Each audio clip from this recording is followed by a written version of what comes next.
sports. We are the Fourth. We are South.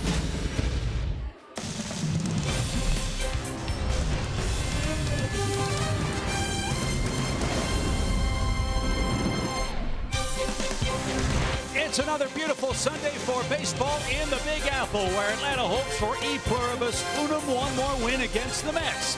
They've taken 2 out of the first 3 here at Citi Field and start action a game and a half behind the Phillies in a tight Eastern race. Hi again, friends. Chip and Joe, welcome back to New York, where last night Atlanta had a minor speed bump on their roll through the Mets in 2018. Zach Wheeler was terrific, but Joe, that doesn't diminish how well the Braves have played against the Mets this year, and they need to do it again today. Yeah, offensively, the Braves have kind of rolled through the New York Mets this year. They've won 11 out of 15 games against them, and it's led primarily by Ronald Acuna Jr. and Freddie Freeman, who have put up big numbers, but they're not alone. They've got help from the rest of the guys in the lineup to create a 30-run differential in those 15 games with the New York Mets. 5-1 here at Citi Field. They'll try to improve on that today as they go for their 60th win. And there's a big difference between a 2-2 visit to New York and a 3-1 visit. This is a big game, and the Braves, to quote Judge Smales, bring out their Billy Baru. It's going to be Julio Teheran pitching in a biggie here in Game 4.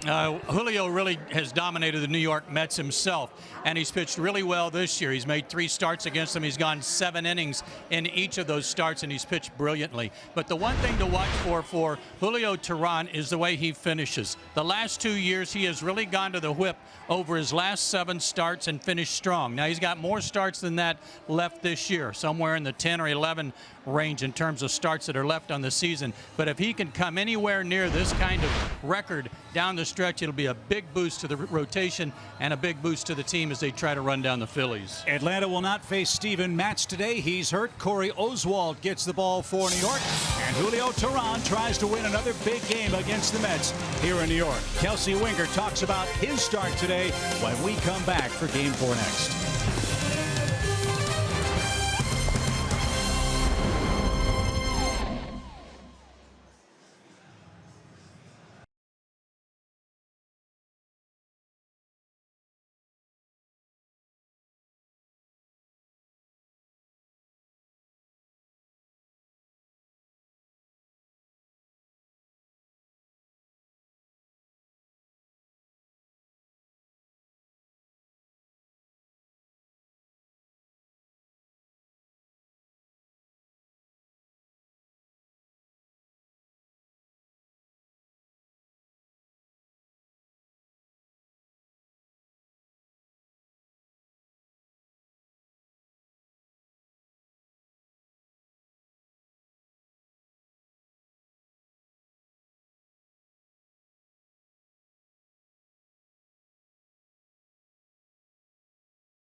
Sponsored by Sherwin-Williams. Your local Toyota dealers. Let's go places. And by SunTrust. Confidence starts here. Well, it is a beautiful day for baseball here in Queens. We have the series finale of this 4-game set between the Braves and the Mets coming your way. And Julio Teheran getting the ball for Atlanta.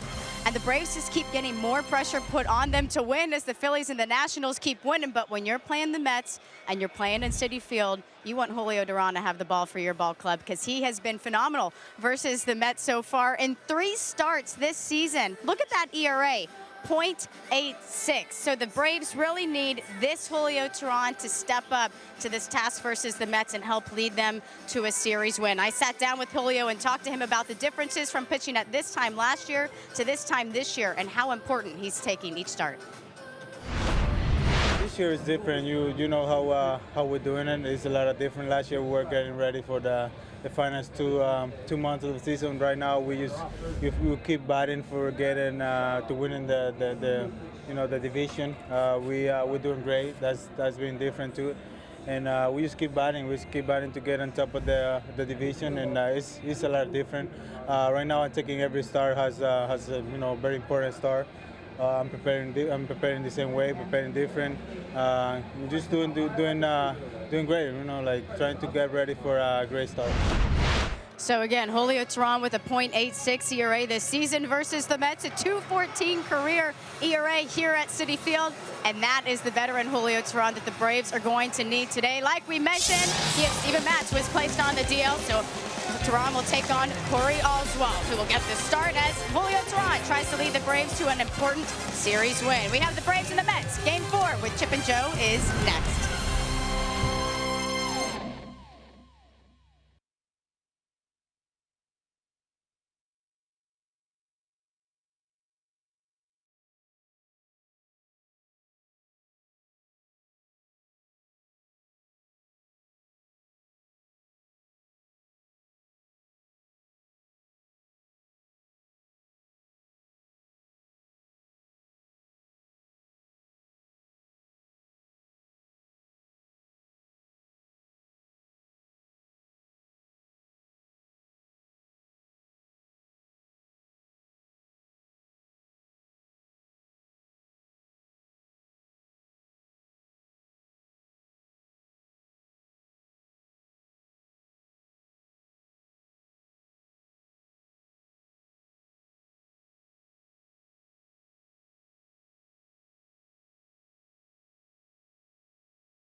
We're ready for baseball in New York. An absolutely perfect day. Bright sunny skies overhead. Hopefully sunny skies will greet the Braves as they try to take 3 out of 4 in New York last night. Zach Wheeler held them to 5 hits and a 3-0 shutout last night. Let's see if Ronald Acuna, Ozzie Albies, and Freddie Freeman can spark the Braves' Toyota lineup for Brian Snitker, whose club starts the day 1.5 games behind the Phillies at 59 and 48.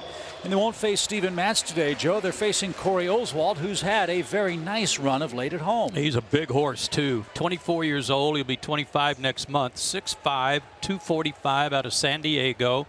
A former 7th-round pick in 2012. But you're right, his last 4 games, 20 innings, just 11 hits allowed with 14 strikeouts. Good work for him. He's on a good roll. Fastball 89 to 92. Curveball, changeup. And this ought not surprise Mets fans. This guy was one of their organizational pitchers of the year last year. He won 12 games in the minor leagues at Binghamton and had a 2.28 ERA at AA. So he's showing that at the big league level, and the Mets have needed that with Steven Matz placed on the disabled list with a sore forearm.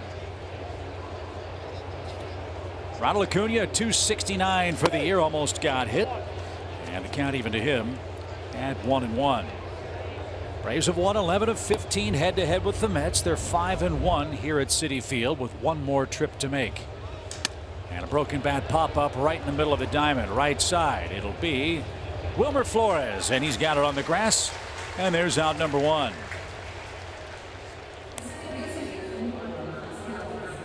And here's Ozzie Albies, the Braves second baseman, 3 for 12 in the series with a couple of RBIs. His 3-game hitting streak came to an end last night as Wheeler held him to 0 for 3, and the Mets bullpen got him in the 8th inning as well.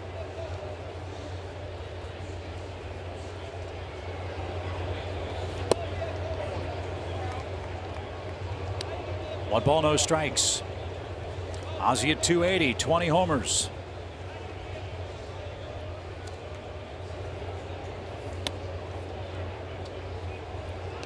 And now ball 2. Can't say enough about the way Zach Wheeler pitched last night. One of the better performances we've seen all year.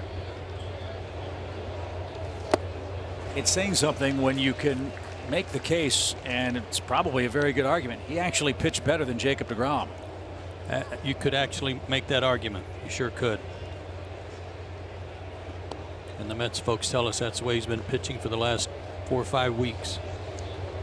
So big lift for New York last night as Ozzie sprays that one out of play. 2 balls, 2 strikes. Nice catch in the front row of the third deck off to our left. Yeah, Wheeler last night, 7 innings of 3 hit ball, a walk, 9 strikeouts, and he was really throwing hard. Little pop at his shallow left. Conforto's coming on. He's still coming. He's going to get there near the line. And Albies is the second out. And here's Freddie Freeman. Braves entered the game last night, Joe, with a bunch of hitting streaks. Freddie was the only guy to keep it alive. Yeah, I was just going to say, isn't it interesting how the Braves offense is so dependent on these guys at the top of the order, but Acuna suddenly 0 for 6 in the series. Likewise, Albies 0 for his last 6. Freddie's been swinging a double-06 against New York this year. That's true. 23 hits, and 4 of them in this series. And he rolls over, just foul at first. It's quickly 0-2. Quick turnaround for the Braves and Mets today. Atlanta's off tomorrow. Then we have that makeup doubleheader Tuesday against the Nationals. Another huge series. And Freddie shifts that. That's beautiful, isn't it? On an 0-2 count, he just served one into left field, and Oswald's shoulders slump in disbelief. Love it. Someday they'll learn, won't they? Yep. Change up, turned it over. Freddie's head went right down on it. Compared to the one he hit off deGrom 2 nights ago, that one there was a rocket. Yes, it was. So a 7-game hitting streak for Freeman, 10 hits in that stretch. Now Markakis the batter. Nick with 131 hits on the year, 2 behind the man standing at first, Freddie Freeman.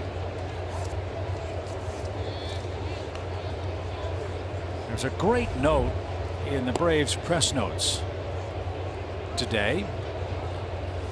Chance for some history with Freeman and Markakis. No pair of Braves teammates has ever reached 200 hits in the same year.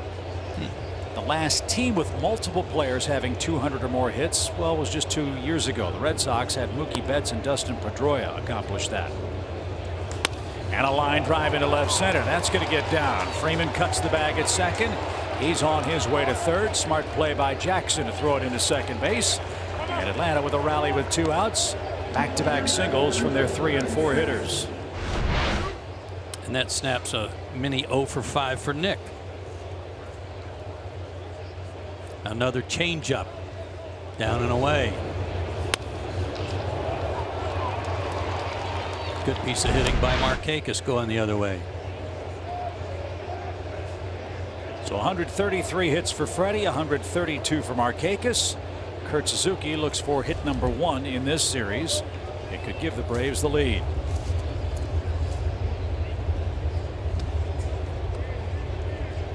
Kurt's hit 3 of his 8 homers, has 8 of his 36 RBIs against the Mets. And you know all about Atlanta's 2-run production this year. See if Kurt can keep that up.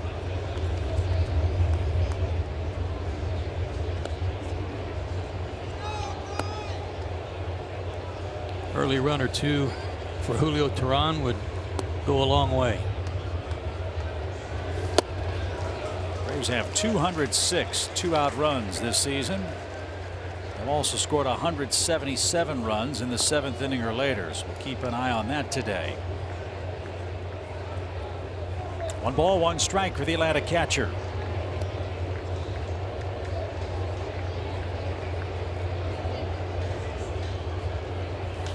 Pulled toward third. Nice pickup, Reyes. Long throw. It's perfect. Jose Reyes took away a double and maybe 2 RBIs with a fine backhanded stab at the line. Braves get 2 hits but are out of luck in the top of the first.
Let's see what Julio Teheran has in store for us as he hopes to continue his dominance of the Mets. 27-year-old is 8-7, a 4.46 ERA, and career-wise here in this ballpark 6-2.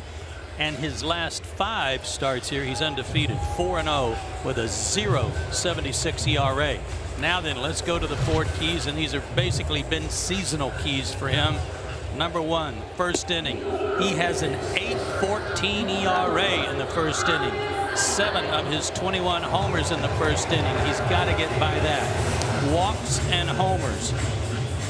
39% of his base runners come from walks, almost 40%. And almost a quarter of the hits he has allowed this year are homers. Cut down on the homers, cut down on the walks. You got it. And that's exactly what happened to him in his last start against the Marlins. Yep. A Dietrich leadoff walk, an Anderson homer, and Julio threw 31 pitches in that opening frame. Once he got out of that frame, he then set down 8 of the next 9, and the Braves offense went to work to get him a 5-3 victory. So Ahmed Rosario leads off, and Julio's behind him. 2 balls, no strikes. His ERA after the first inning is less than 3.5.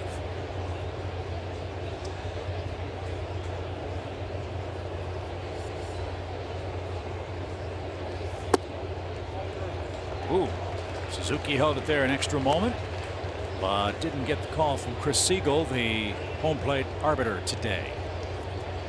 And just like that, it's 3-0 to Rosario, who seldom walks. But he does here on 4 straight. Leadoff walk mirrors what he did against the Marlins at home last time out. Here's the Mets lineup. Big lift for them from Jeff McNeil, who had a 4-hit game against the Braves last night. Wilmer Flores hits third. Michael Conforto fourth on their Toyota starting nine. Bautista, Jackson Reyes, Mesoraco, and Oswalt the bottom of the lineup card for Mickey Callaway.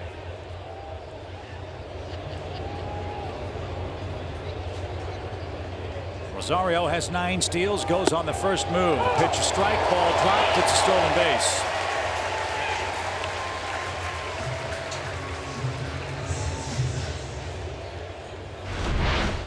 Number 10 for Rosario went on his first move. Good jump.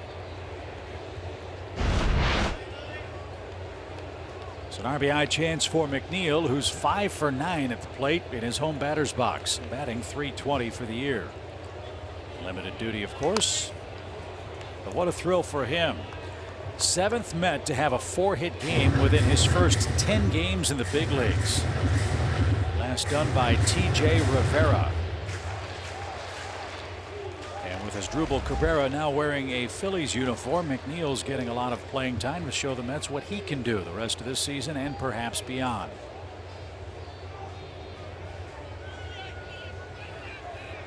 Now the 0-2 pitch. And taken low.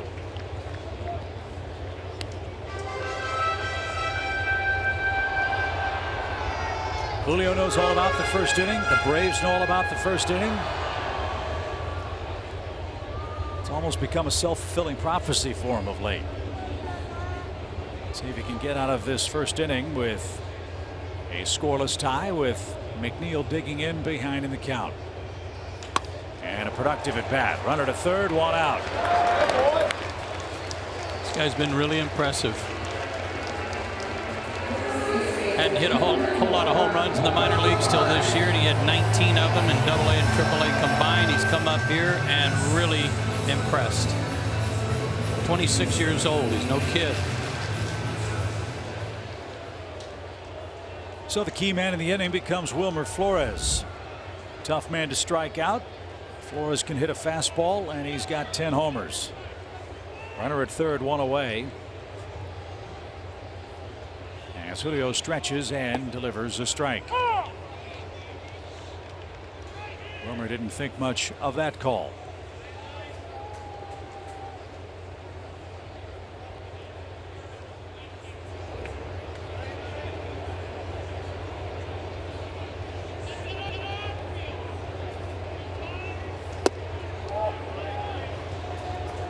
Gone to that spot a couple of times, but hasn't gotten either call. 1-1. When you look at those home runs and how many he's given up, the weird thing is he's only allowed a .210 average against him.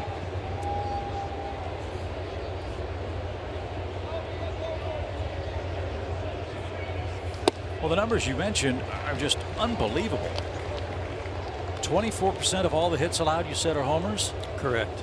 And then what was the percentage of base runners on balls? 39%, almost 40% of his total base runners are from walks. And that's the case here in the first. With Rosario 90 feet away and a comebacker. It took the glove with it. Julio can't find the ball. Now recovers. Flips late to first. Flores hit it so hard it knocked the glove off Julio's hand. If he holds on, it would have been an out, maybe a double play. Instead, it's a run-scoring hit. Hurt his hand, too. Still got the glove off. See how light the dirt is and whatever the material is they put on the mound. Julio was looking around, and it was actually on that real light-colored dirt. He couldn't find the baseball.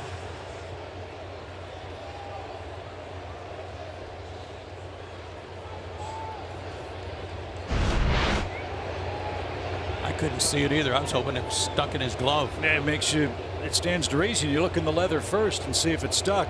It didn't. And New York strikes first. Now Michael Conforto drives the first one into right center. Ender with the glasses on makes the catch, moving to his left. And there's out number 2.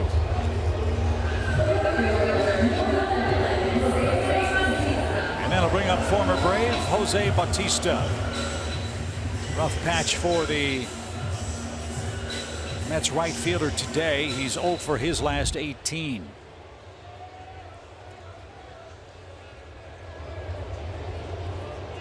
98-mile-an-hour exit velocity infield hit for Wilmer Flores has the Mets leading. And a strike.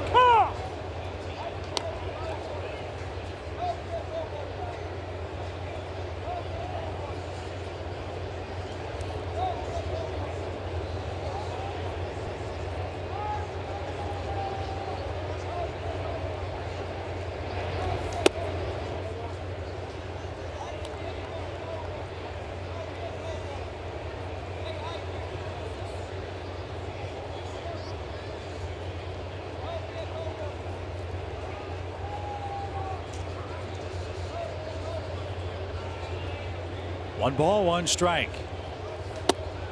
And Bautista took that.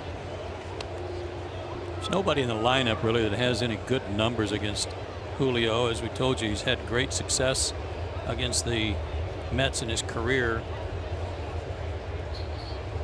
Reyes about the closest. He's got 6 hits.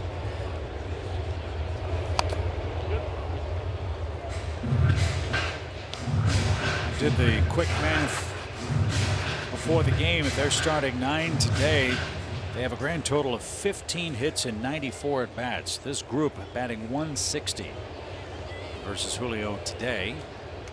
But a walk, a steal, and an infield hit. Not to mention the productive out by McNeil has the Mets in front. And the pitch. Strike 3 called. There's that corner. Julio finally got it, and Bautista can't believe it. He's 0 for his last 19, and New York leads by a run. Johan Camargo leads off next.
Xfinity delivers the fastest internet with the best in-home Wi-Fi experience.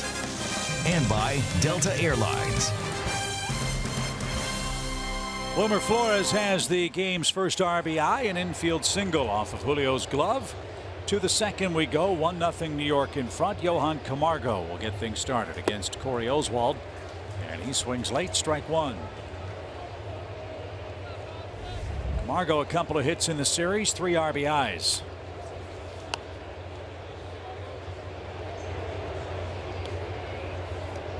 Very quickly, it's 0-2 to the Braves' third baseman. Inciarte and Swanson to follow as Oswald works quickly and just missed. Yeah, he was rapid firing in the first inning.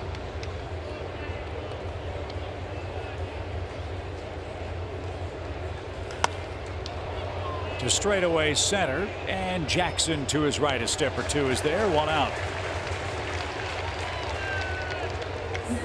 See if Ender can get into the hit column today. He's 0 for 8 in the series. He struck out a couple of times last night and lined out.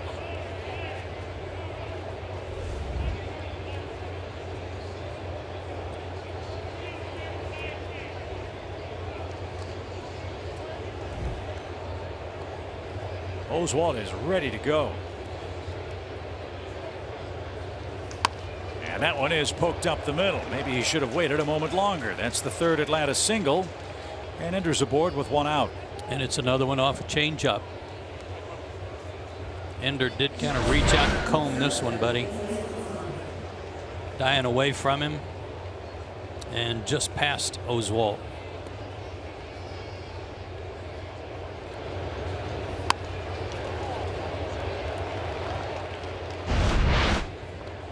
Let's see if he's frisky on the base pass. He's got 23 steals. And Dansby, the batter, 1 for 7 in the set. And batting .246 for the year.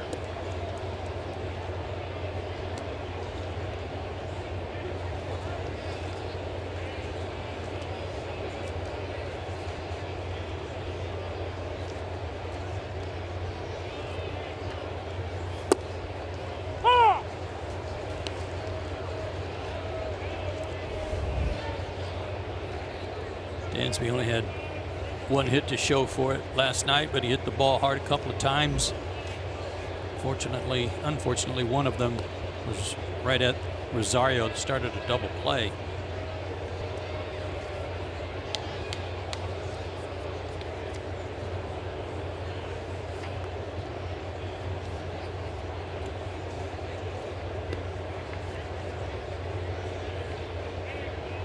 You know when Ender's last stolen base was? Long time ago. Over a month. Stolen base number 23 came on July 4th at Yankee Stadium in a game that Julio Teheran also started. It was the day Julio was really ill.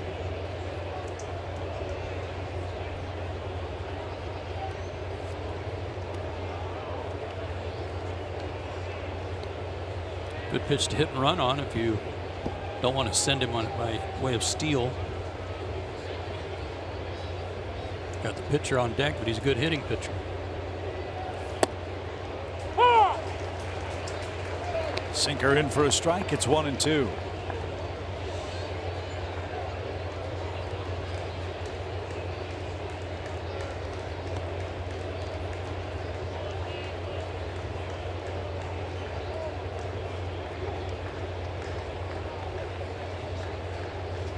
Good lead at first. And Dansby chased one up and out of the zone. He strikes out for the 88th time. First for Oswalt today, and 2 are out for Teheran.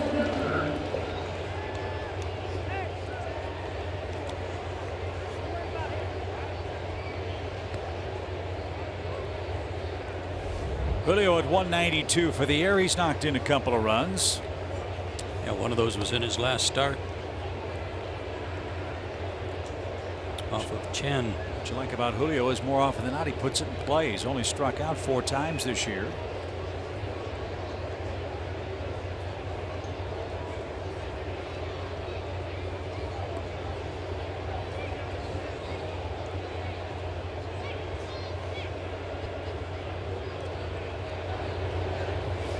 Short bunt, took a strike.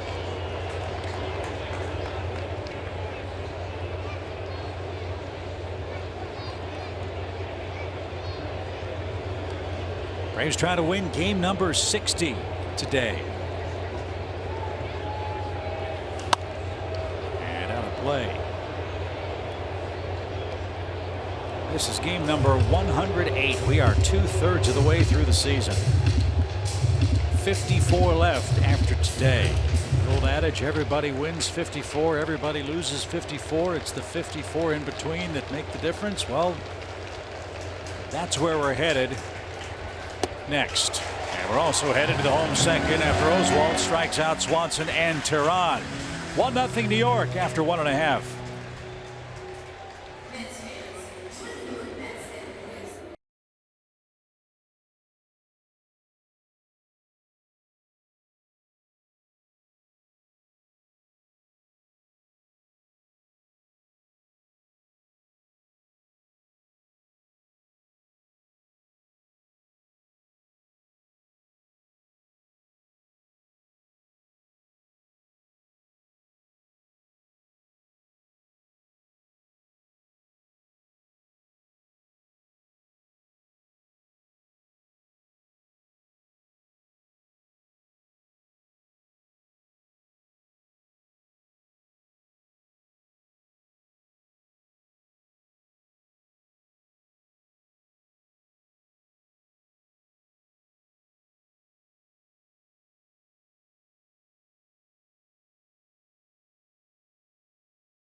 second inning, and Kevin Gausman making his Braves debut tonight. Last night, starting in Game 3, he went 5 innings, giving up 3 runs. And we spoke to Brian Snitker after the game, and he said he really liked what he saw from Gausman. He said he likes his ability to compete, he likes his ability to control the run game, and he feels that he's a guy who can do a lot for himself to help him win ball games. And I spoke to Kevin Gausman after the game and asked him, at what point did it just really start to feel like a normal game for you?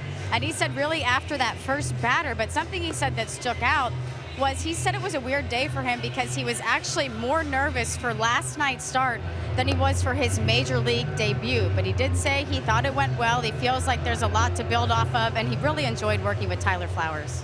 You know what, Kelsey? I was wondering how weird it was for him, like when he would go into his stretch, to if he looked down and saw that Braves on his chest instead of the Orioles black or gray, you know, or orange.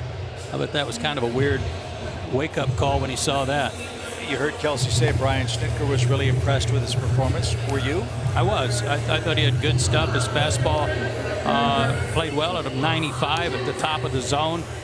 His splitter last night was maybe a little inconsistent from what he would like. He made some good pitches with it. Others were not tantalizing enough to the hitters to get him to swing. But all in all, I thought it was a good first start. And his next one will be in Atlanta when the Brewers come to town. Here it's Austin Jackson in the second for New York, and Julio misses to him. Ball 1. A leadoff walk and an infield hit as the Mets in front in Game 4.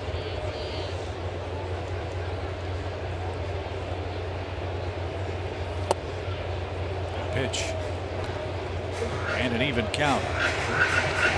Phillies have the Marlins again today. Dan Straley and Aaron Nola will square off at Citizens Bank Park. That start was originally Wei-Yin Chen's, but they've pushed him back a day. They don't want Chen starting on the road with his 10-point ERA, so they send Straley to the mound today. He tries to right the ship after 2 difficult starts back-to-back. One of them coming against the Braves. Washington will be home to Cincinnati.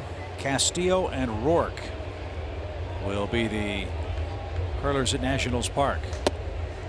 And strike 3 called. Jackson frozen. Back-to-back strikeouts for Julio. 1 away.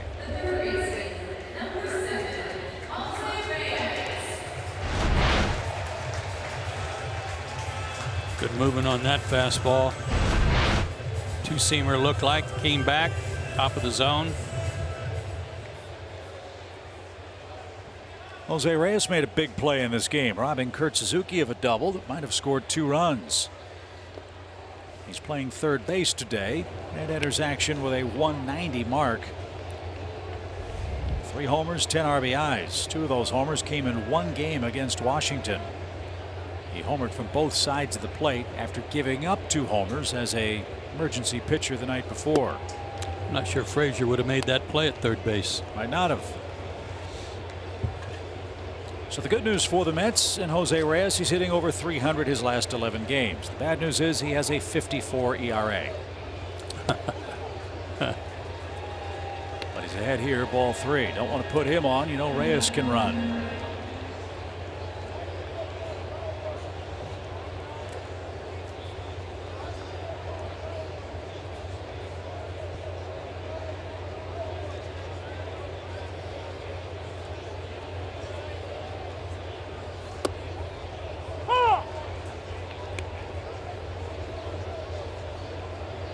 This is Jose Reyes' 30th career at bat against Julio Teheran. He's got 6 hits.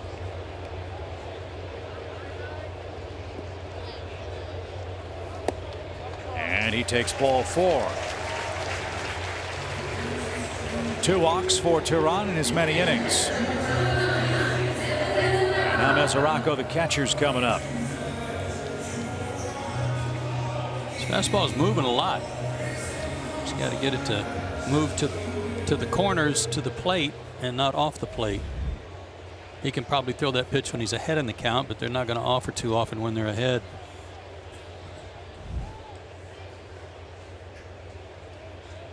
Mesoraco hitting .225. His former team, the Reds, are coming to New York next for a 3-game series.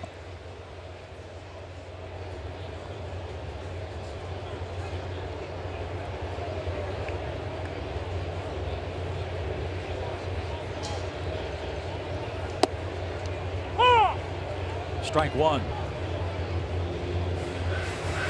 Reyes had a little bit of a walking lead there on the first pitch. Got to make him stop.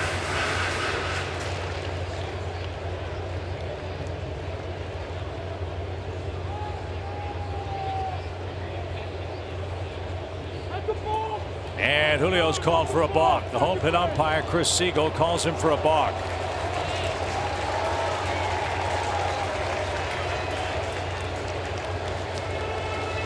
Had him picked off, too.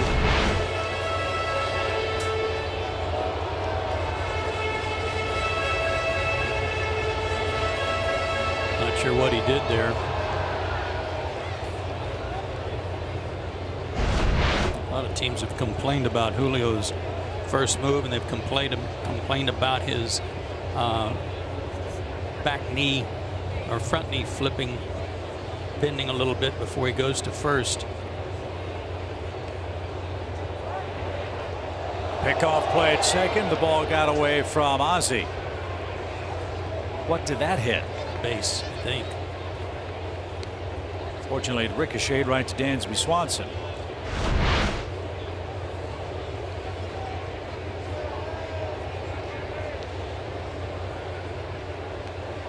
Yep, right on the edge.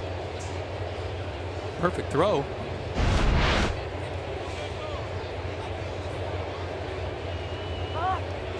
Tries it again.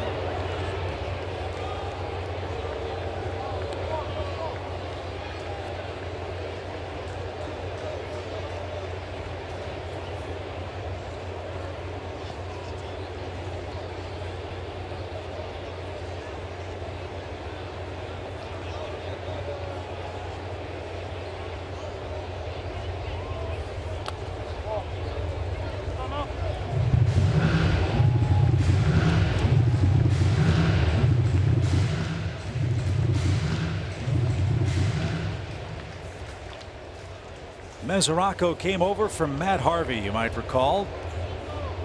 53 of his 71 games now with the Mets, 7 of his 8 homers, and 24 of his 27 runs batted in. They needed a catcher desperately after Darno got hurt. Remember, Kevin Plawecki had some injury problems too, like the Braves, who suffered through similar problems in the first week of the season. Kind of hard to hit too when your runner at second base is bluffing, doesn't go. Going now, the pitch, a strike to third, and Reyes is out. He wants the Mets to take a look. He thought he beat the rap. Camargo applied the tag, and Reyes was called out by Gary Cederstrom. Was he? Standing start, that's hard to do, to steal the base.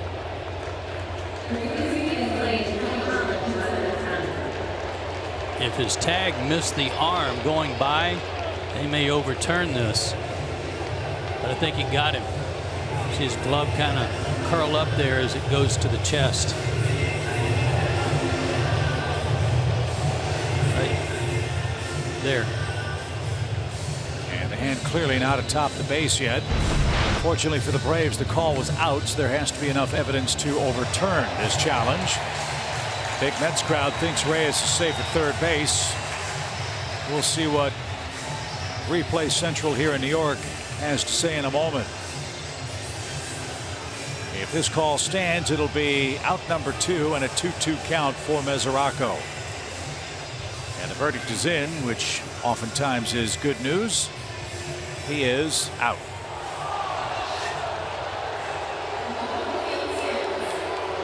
So a good throw by Kurt Suzuki.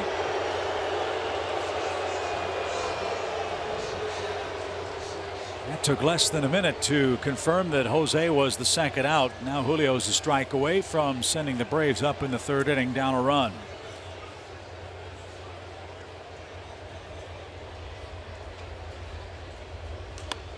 Popped up. Freddie Freeman foul ground. He comes over and helps out Kurt Suzuki, and Tehran is out of the second inning. Top of the order will get their second look at Corey Oswalt. It's 1-0 New York. We're through 2 at Citi Field.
Links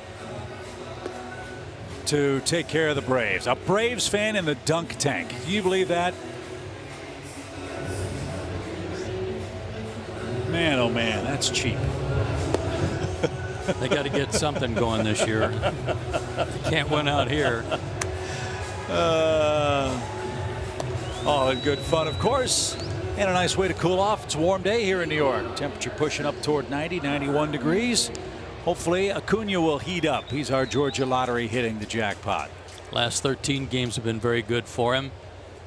In that leadoff spot, he has been outstanding, but he's hit a little dry spell here, as Chip said, 0 for his last 6. 1-0 New York after 2. And that's inside on the appeal at first. No swing on the bunt try. Ball 1.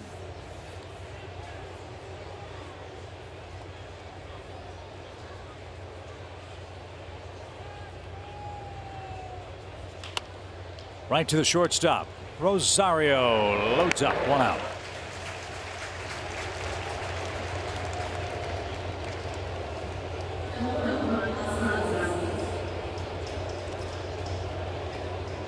As Joe told you, Oswalt may not be a household name yet, but if he keeps pitching like this on his home mound, he's going to open some eyes. It's in there. Sterling Award winner for the Mets last year, the Eastern League Pitcher of the Year last year, where he went 12-5 with a 2.28 ERA in 24 starts at AA. That is nothing to sneeze at. No, it's not. Even though the Eastern League is a pitcher-dominated league, those are excellent numbers. And let's face it, the Mets are looking for people to round out their rotation, not to be at the front of it. Coming off his first big league victory against the Padres on July 25th. 5 innings of 3-hit ball. In fact, he's given up just 9 hits in his last 18 1/3 innings, counting today's work.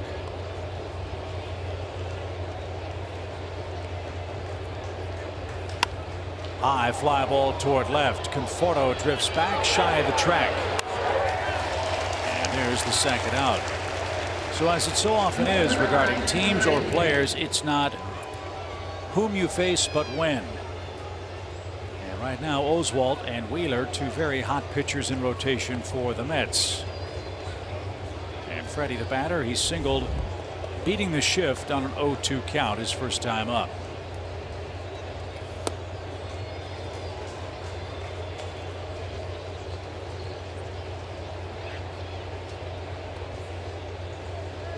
Shift again.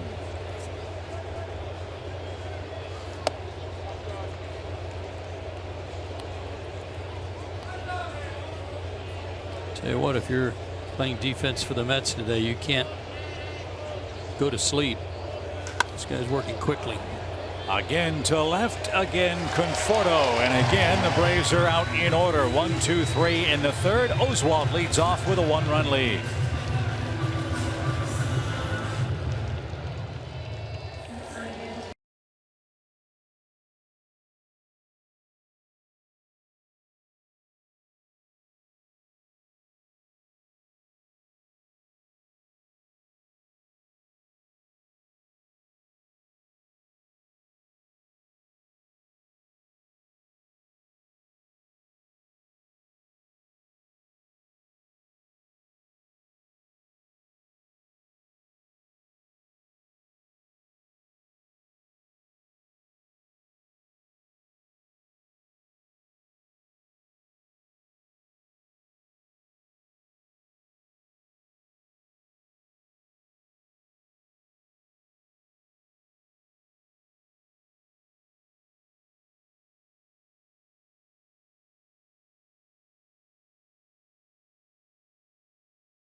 Through the 12th, we'll have a Chipper Jones pregame ceremony honoring his induction into Cooperstown, Alumni Softball Home Run Derby, and photos on the field. Go to Braves.com to get the full schedule of Alumni Weekend events.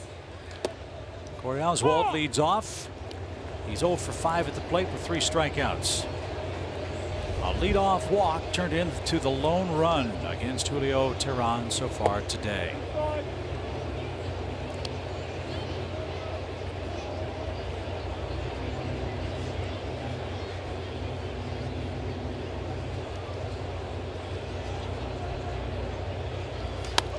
Pretty good cut. And that's launched into the seats. Right side, 4 rows back behind the Mets dugout. Well, he was actually headed to UC Santa Barbara as a shortstop third baseman. So he's got a little bit of a swing working, and he's a big old strong guy. Nice stance. My gosh, Joe, I think you just come across the way to rebuild the Mets. Just draft 28 shortstops and hope they turn into Oswalt and DeGrom. There you go. 2 balls, 2 strikes.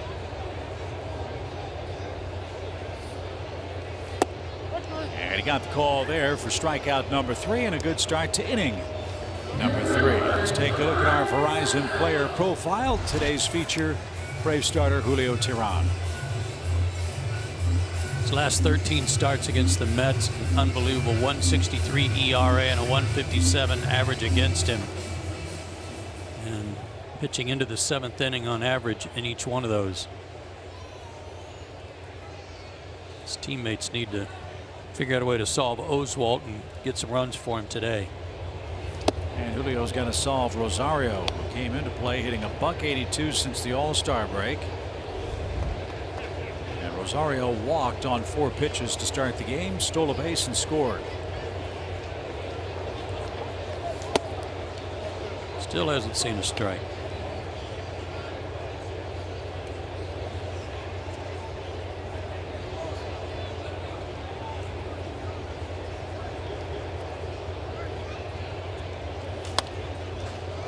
Now he has, and Julio's back in the count, 2-1. Had a big crowd here last night. 36,000 plus, almost 37,000 for Noah Syndergaard bobblehead day. Maybe in the mid to upper 20s, I would think, this afternoon. A perfect early August afternoon for National League Baseball. Braves have to come to New York one more time. It'll be on the final road trip, September 25th, 6th, and 7th. Then we'll head to Philly for the final regular season weekend, head to head with the Titans. The 2-2. Good pitch. How you lay off that one.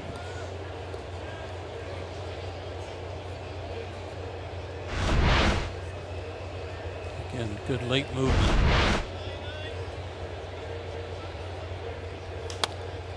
Yeah, you said a pleasant 91 over here, and it is. If this were next door at Shea Stadium, it would be 91, but it'd feel like 191 over there. Yeah. To paraphrase the late great Casey Stengel, Shea Stadium sure held heat well. One of its more endearing features. 3 balls, 2 strikes. And he walked him again. This uncanny amount of walks that Julio is racking up has to be a concern. That's 60 now, Joe, in 117 innings. That's not like him. At least it hasn't been. Well, it's especially frustrating when his hit total is so low. Yeah. A 210 average. He'd only allowed 88 hits in 115 innings coming in. So it's not like he's giving up a ton of hits and worried about contact, or shouldn't be.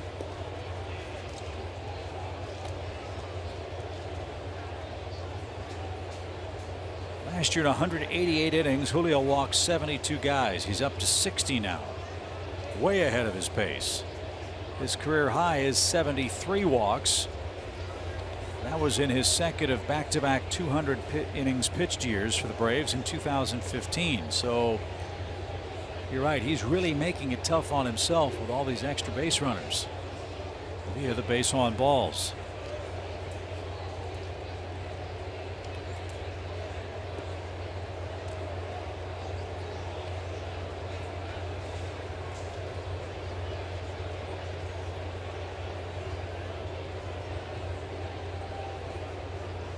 One on, one out, 1-0 New York. McNeil, the batter, he gave himself up to get Rosario to third in the first inning.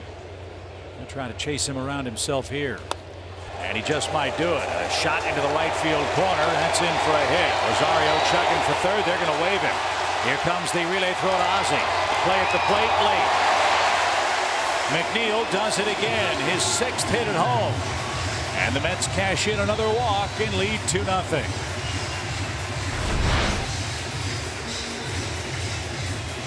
Breaking ball, and I don't know where this guy came from, but right now he's the odds-on leader for National League Player of the Week.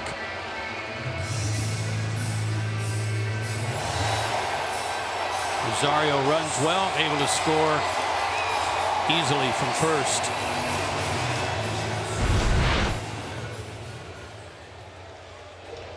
So the Mets with 2 runs on 2 hits. Lead at 2 o'clock Eastern time on Sunday. Flores has the first RBI. That was the glove removing line drive. 0-1.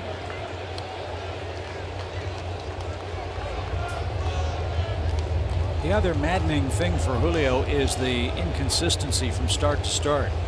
1 good, 1 bad, 1 good, 1 bad. And McNeil was headed for third base, but a sniper took him out. Boy, he must have tripped on a big dirt clod out there. And somebody in the Mets dugout is letting him have it. That's as good a deke as I've ever seen. Well, at least you can smile about it. 1 ball, 1 strike.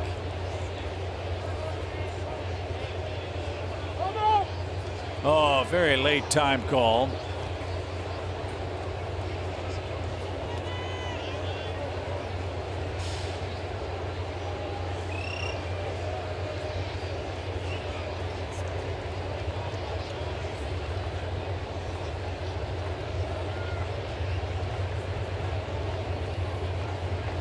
Now we're ready. 1 ball, 1 strike. Flores didn't get that.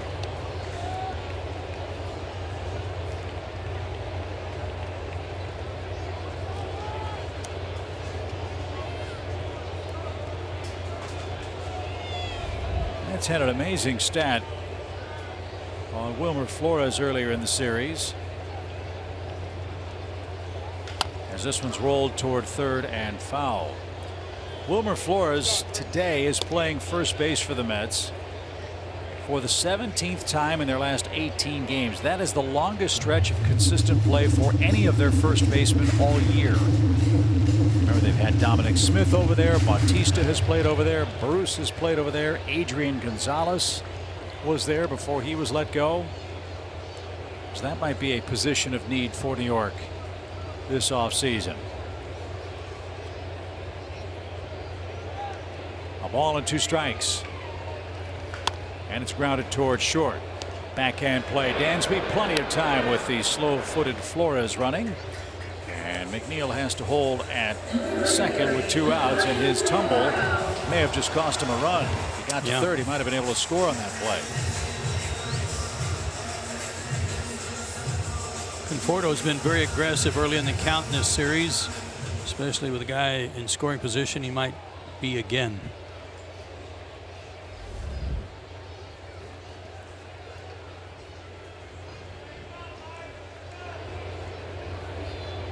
He flied out to center his first time, so Conforto 0 for 1. And just a bit high, 1-0.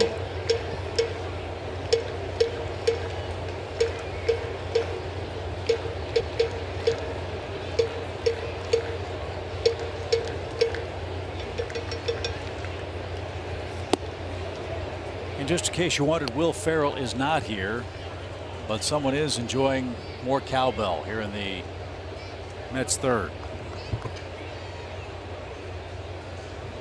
I'm hoping that fan is sitting in a section all by him or herself. The 2-0 in for a strike. Good pitch. Took a little off. Good spot.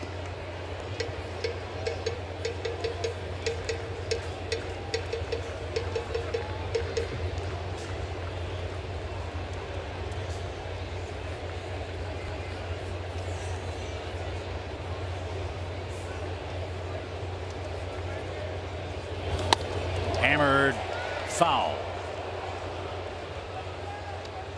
2-2.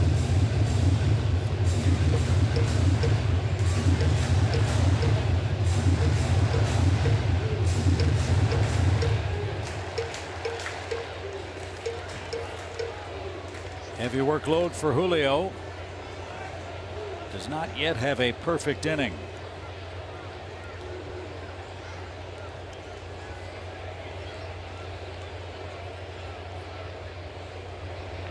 And his 56th pitch catches the outside corner, and Conforto is retired.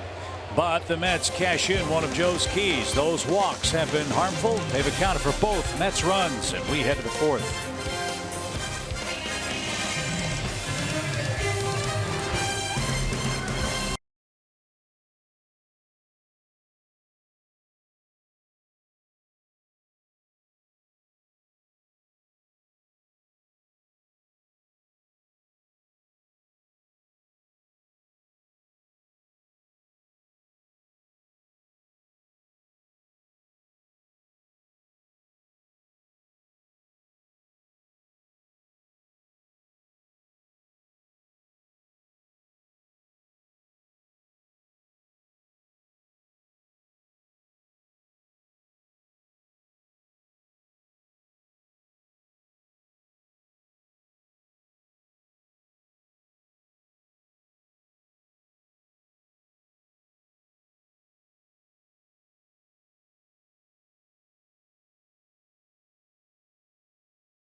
Look at our Synovus Greatness Made Here feature as Nick Markakis leads off the 4th inning. Against the Mets, he's had good numbers too. We talked about Acuna and Freeman at the beginning of the show. Nick likewise reached base safely in 13 of the 15 games against the Mets with a very nice average and some damage. He and Freddie had back-to-back hits in the 1st inning. The Braves did not have back-to-back hits last night until the 8th inning, but were unable to parlay that into a run. And like last night, find themselves needing at least 3 to win this game. Markakis with 20 hits against the Mets. Then Suzuki. Then Camargo. Second time through the order. And Oswalt keeps on chucking strikes. Interesting thing about Oswalt is that he's given up 3 hits today, and all to left-handed hitters, and all on changeups. And coming into the game, lefties were hitting one where they were 6 for 40 off of him. And so that changeup had been very effective for him. Not so far today. But he's still got a 0 in the run column. 2 strikeouts for him. More importantly, no walks. And not many hard hit balls. At least not yet. Another pop up left side. Reyes drifts over to the tarp. And he'll have room on the track for the first out. That's 6 up, 6 down after Ender Inciarte's 2nd inning single. And Kurt Suzuki, the batter. Great play by Reyes. Took away a hit and at least 1 RBI as his backhanded stab ended the Braves' first.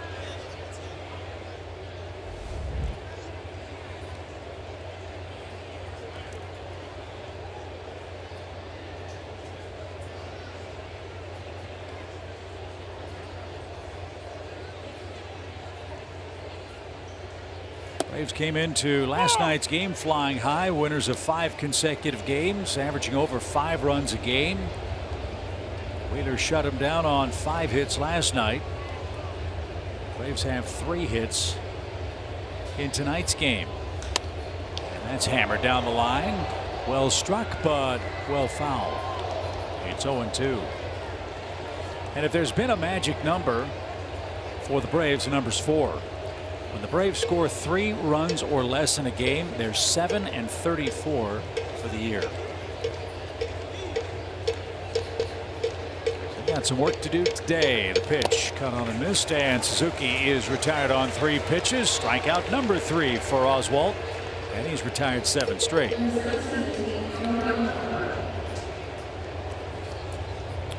Struck out 4 in that start against San Diego, his last start, which was a win. His only win in the big leagues.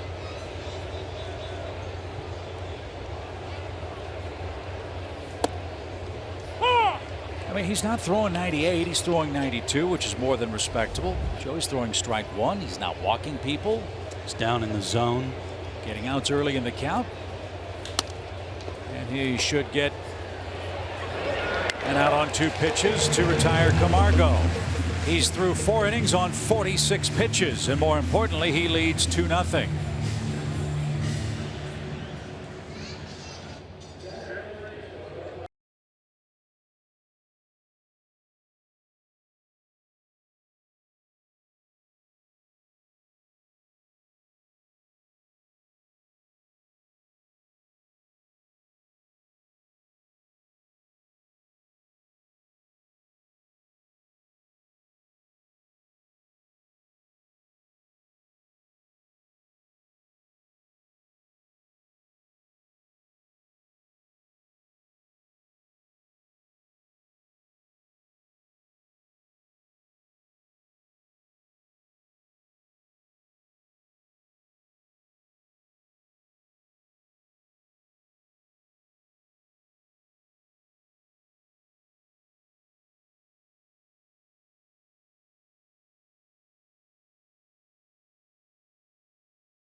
$99. Watch every out-of-market regular season game and get a free subscription to MLB At Bat Premium. Blackout and other restrictions apply. Go to MLB.tv and take advantage of this special offer. We're in the middle innings, and New York leads 2-0.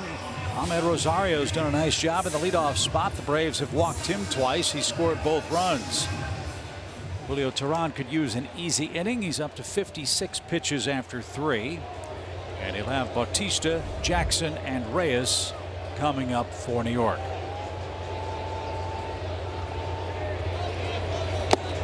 And Bautista swings and misses. 0 for his last 19 and 0 for 8 in this series.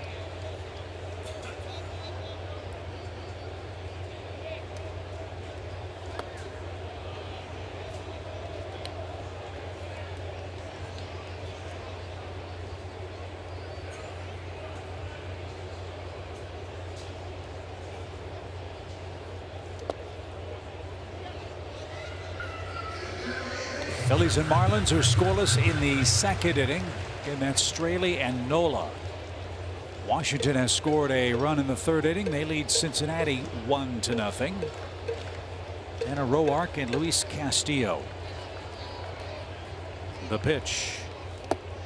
Nationals got a scare last night. Bryce Harper got hit by a pitch on the knee, had to come out of the game in the 7th inning.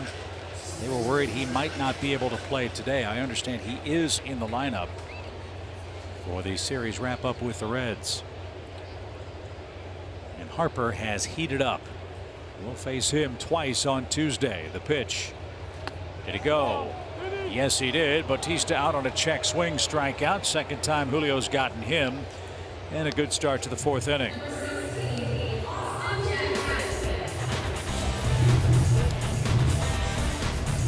Big breaking ball whacked Bryce Harper on the outside of the right knee. He went back in the outfield, tried to chase down a ball in the gap and didn't look very comfortable. Dave Martinez got him out of there.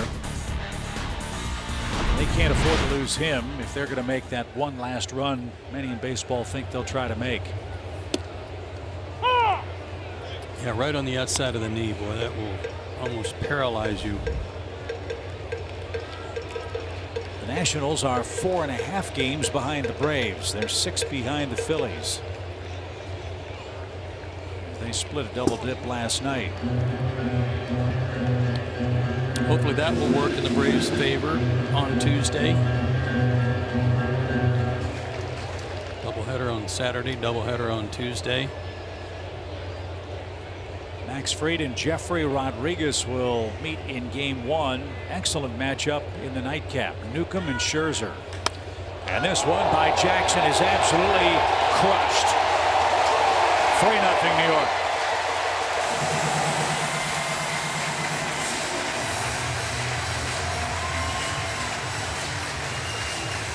'22nd home run allowed by Teheran. A no-doubter by Austin Jackson.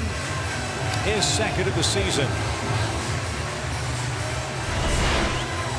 1-1 count. There's that fastball sinking down and in. Right to the barrel.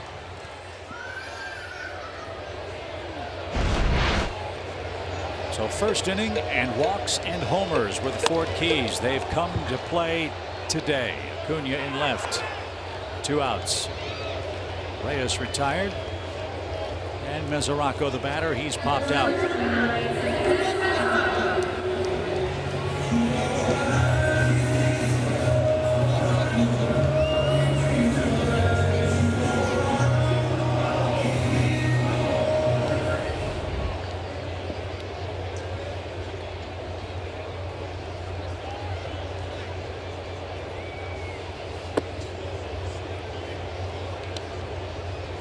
Devin missed that pitch by a country mile. Julio happy for the help. He's ahead 0-1. And now 0-2. Offense has to get going for Atlanta today. 8 up, 8 down for Oswalt. And it goes without saying, the games the Braves play against the Mets and Marlins are going to have as much to do with who wins this division as the games they play against the Phillies and the Nationals. No question. And it's a huge psychological difference, Joe, a huge numbers difference between a 2-2 start to the series and a 3-1 finish. And the Phillies have 10 games left with the Mets.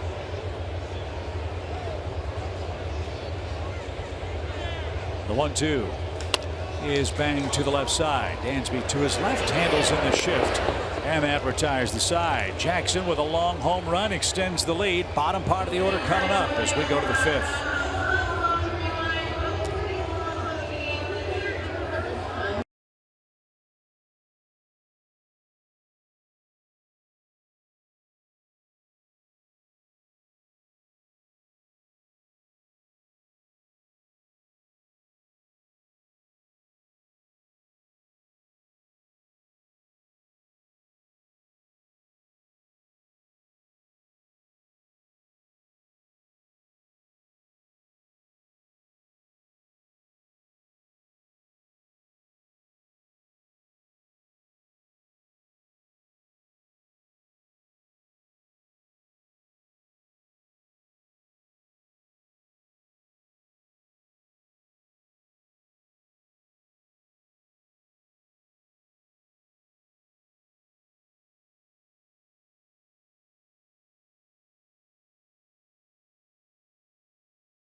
It's getting late early in New York where the Mets lead 3-0 entering the 5th.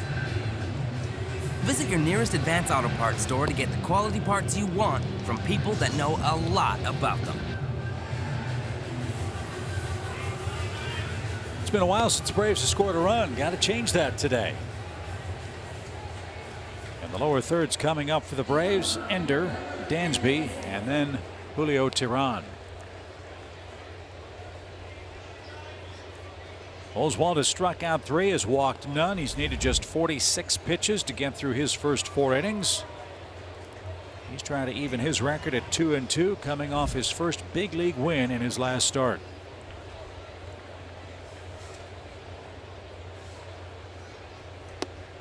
And that's outside. 1 ball, no strikes.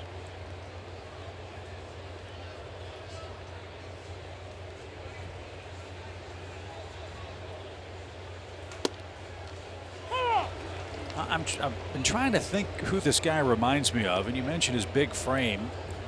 He's kind of Aaron Harang-like. One try, popped out of play, foul. In his younger days, Aaron threw low mid-90s, but like Oswalt, Harang really knew how to hit spots.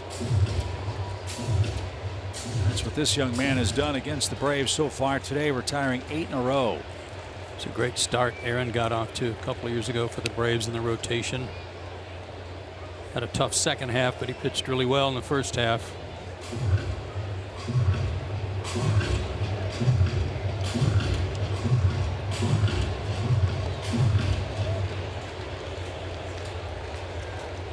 One ball, 2 strikes for Ender, who singled his first time and almost got plunked.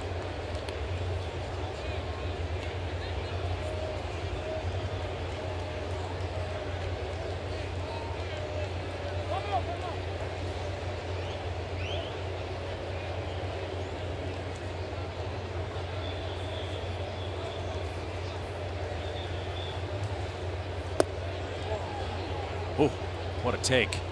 That was close.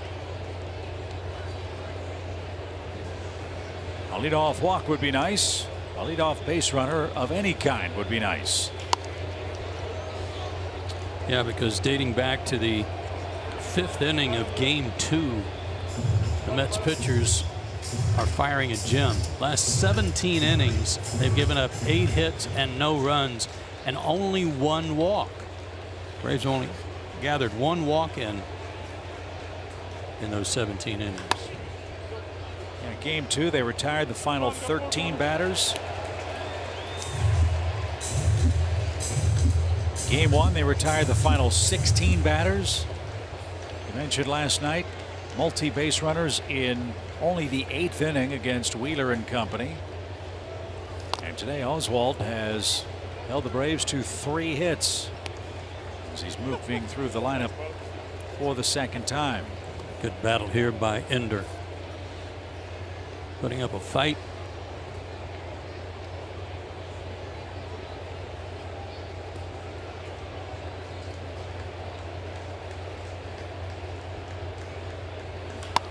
Fly ball right center. Jackson on the run. He's going to get there. And it's 9 in a row retired by Oswalt. 1 away for Dansby Swanson. Told you about the trading deadline. That's come and gone. That's the non-waiver trading deadline. You can still make deals. It's a little more complicated a process, as Alex Anthopoulos mentioned to us back on the homestand. And a couple of deals were announced today. The St. Louis Cardinals got Tyson Ross, and the Brewers got Jordan Lyles. Both players were Padres. Both players were claimed by Milwaukee and St. Louis respectively, and the Padres said, okay, you got them. So they assumed their contracts and assumed control over them. And if the Cardinals or Brewers make the playoffs, both would be eligible, as they were required before September 1st to participate. And just because those 2 teams claimed the guys doesn't mean they have to take them. San Diego could have pulled both of them back off of waivers, and kept them in their organization. That could be a real tricky proposition, and there's some history over that. Most of it having to do with contractual things. Ground ball to Reyes. Got the friendly hop, and he's always had a good arm. 2 outs. Boy, he showed that arm in the 1st inning on the ball hit by Suzuki, with runners at the corners, going into foul territory and throwing a laser to first. A couple of years ago, well, several years ago, I believe Toronto claimed Randy Myers, and I believe it was the Padres that had him, and Toronto took him, and the Padres said, okay, you got him, as well as the millions left on his contract. And I think Toronto was just trying to keep him from going to the Yankees or someone. So that claiming process is sometimes high risk, high reward, and almost always high drama.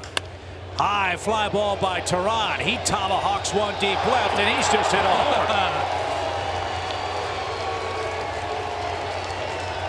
So it can be done. Julio Tehran has homered to put the Braves on the board. It's okay to smile, Julio. You may be trailing, but you can enjoy that one. He did tomahawk it too.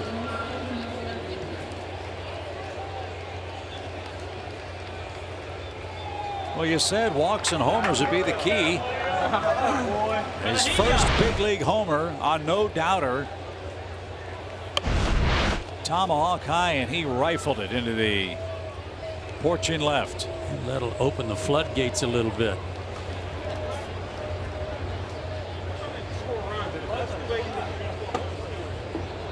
So it's a 3-1 game now with 2 outs. Another 2-out run for the Braves. And Acuna, the batter, takes a strike. He's behind 0-2.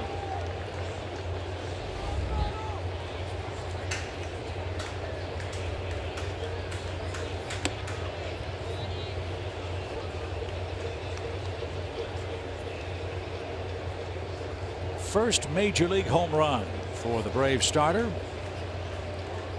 And the pitch is way high. Ball 2. And now Mesoraco out to trying to get Oswalt back on the beam here. Need a base runner and somebody else to launch one, then the Braves would be in business. It'll be Oswalt's busiest inning. He's about to make his 20th pitch.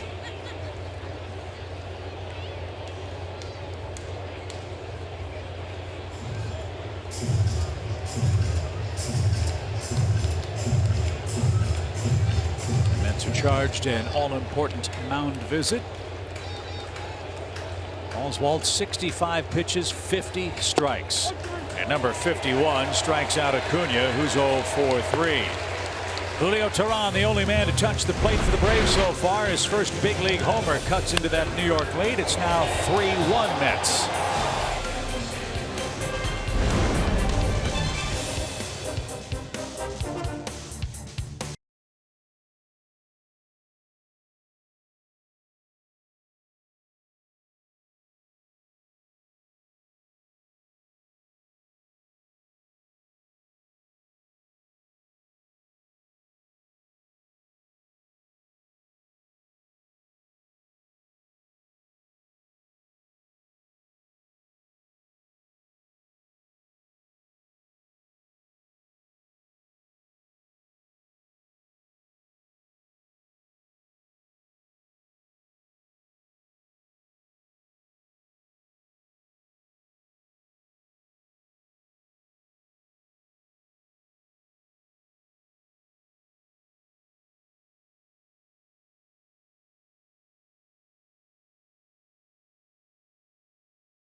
Baseball.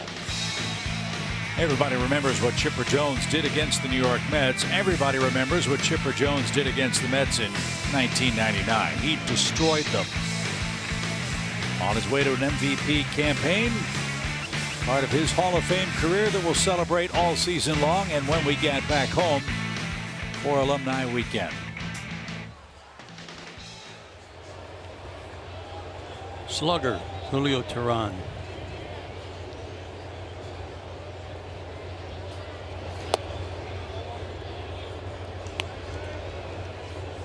Again, our thanks to our terrific crew, Paul Bird, Sean Farnham, Gretchen Caney, for their excellent coverage of Chipper's induction ceremonies in Cooperstown last week.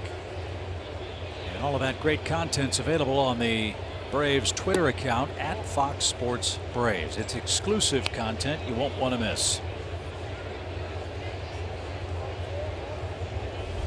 Oswalt, Rosario, and McNeil are coming up. Out of play. 2-1.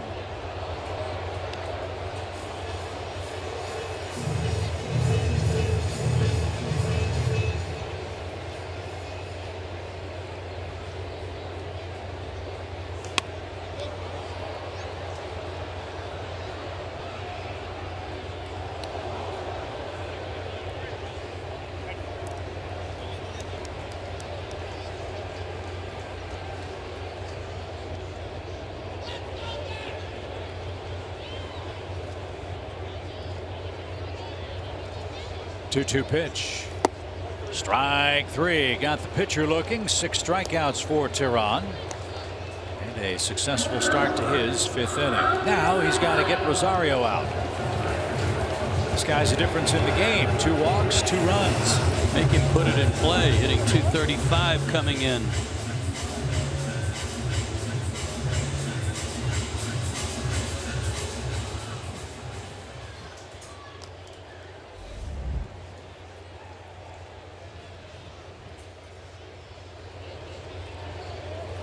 Rosario was signed as a non-drafted free agent 6 years ago. And this was a very happy time in his life a year ago, almost to the day. He was called up from AAA August 1st last year. And this one is put in play right side. Nick gives chase near the line, near the wall, but won't have a chance to catch it. At the time of his debut, Rosario was the 6th youngest player in the major leagues. He hit .248, hit 4 homers in 46 games. but struck out a lot. 49 times in 165 at bats. That's not his game. And fouled back, still 0-2. He has struck out a lot this year as well. I think there's one area, I don't know that they expected him to hit a ton this early in his career, but they expected him to be better defensively. He's made 9 errors at shortstop.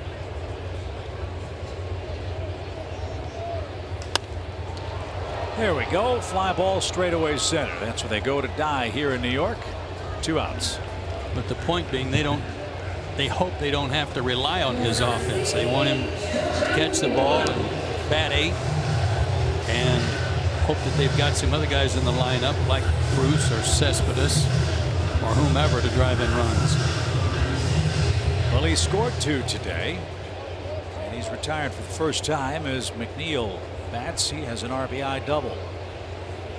That base hit made it 2-0 New York. It's now 3-1.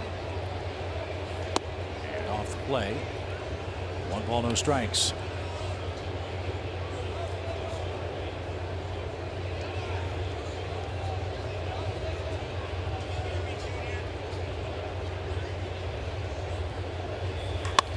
Fly ball, well hit, right center. Ender streaking to the warning track, and a step on it is there to retire the side. There's the first 1-2-3. Everything the guy hits is right on the barrel.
And Jeff McNeil, that's a name that we've learned very quickly after this series. He's hitting .321 on the season, 4 hits last night. Chip and Joe have talked about the bat that he's been using. Now that model is a U1 bat. I spoke to him about it, and he said his hitting coordinator Lamar Johnson showed him it back in 2016, and he said that he uses it because he likes having a balanced bat with a thick handle. This is the only bat that he's found like that. And he also said that he chokes up on the bat anyway, so he doesn't really need that knob. But he said that hitting coordinator used it back in the 80s, and he said he's the only person he know of that is still currently using it. So maybe we're going to see a resurgence of those U1 model guys. Well, we've seen enough of them for one series against the Mets. That's a good story, Kelsey, and you're right. Nobody uses a fat handle bat anymore. Everybody wants as thin as they can possibly get. A thin handle bat with a knob that they can rest their hand on, because very few guys choke up.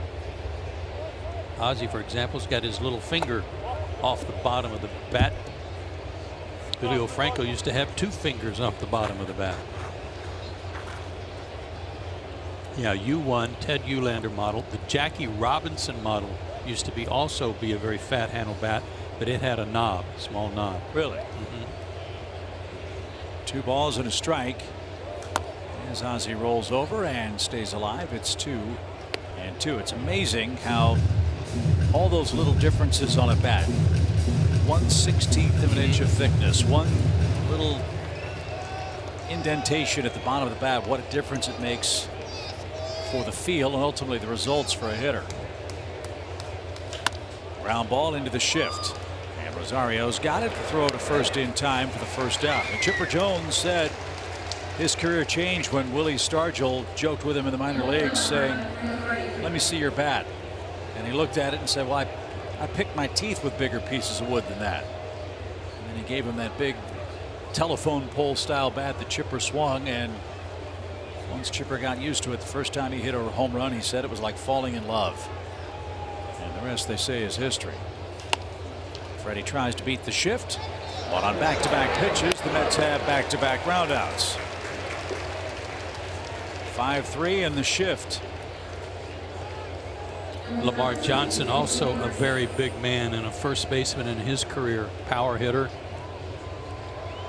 So there might be something to that, having a big, powerful hitting instructor giving you a different kind of bat. Well, it worked. I mean, you said 9 homers for McNeil in the minor leagues combined, 19 homers in the minor leagues this year. Well, he's using his hands really well in his swing and just getting the barrel to the ball and squaring it up. And that's the last thing the Braves need in their remaining series with the Mets, is for McNeil to do his Asdrubal Cabrera impression. Yeah. Because he's done it in this series. A lot of damage.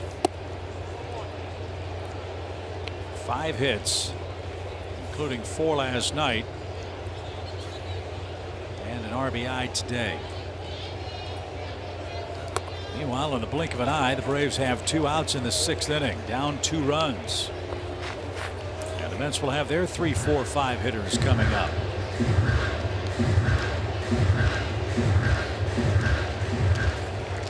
We told you Oswalt pitching great of late, and especially so here at home.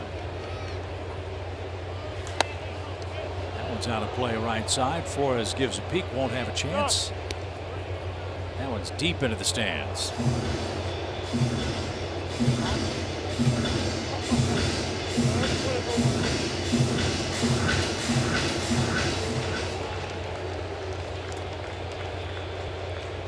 Remember, Oswalt filling in for Steven Matz, who has a forearm problem. Well, he just can't stay healthy. That's a shame. He's a talented kid. And a shot by Markakis, his second hit of the game. So he ties Freeman with 133 hits. He's aboard with 2 outs, and now the Braves are 1 swing from tying it up. Yeah, how about a little 2-out rally here? Nice at bat by Nick. Got a curveball down and in where he could drop the bat on it, lace it to right field.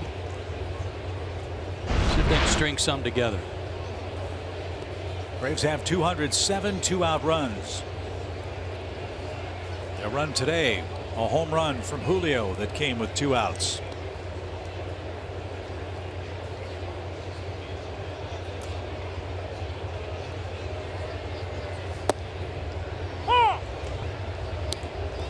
Changing speeds, keeping the ball down, in and out.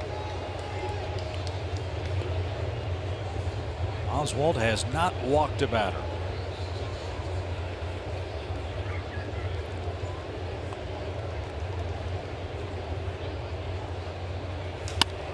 Got under it, and it's skied to straightaway center. Jackson is there, now in a couple of steps, and he's got it. No runs, a hit, a man left. 5.5 down in New York. Mets 3, Braves 1.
Nice crowd in New York. Home fans are happy to this point. Despite being out hit by the Braves, New York leads where it counts 3-1. And in the 6th inning, Julio Teheran, who has accounted for all the Atlanta offense thanks to his first big league home run, will face the 3, 4, and 5 hitters for the Mets: Flores, Conforto, and Batista.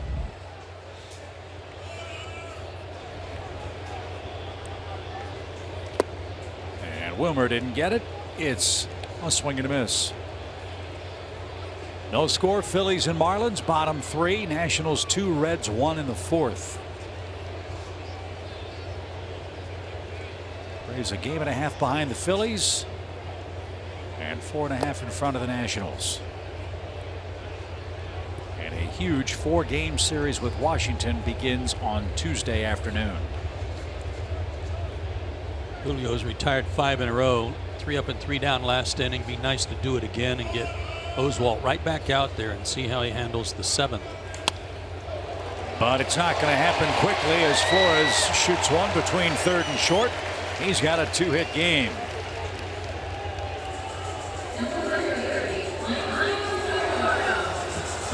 That's only the 2nd time the Mets have had the leadoff man aboard. Stayed on that slider. Didn't have a lot of tilt to it, but it was away from him and he still hit it hard.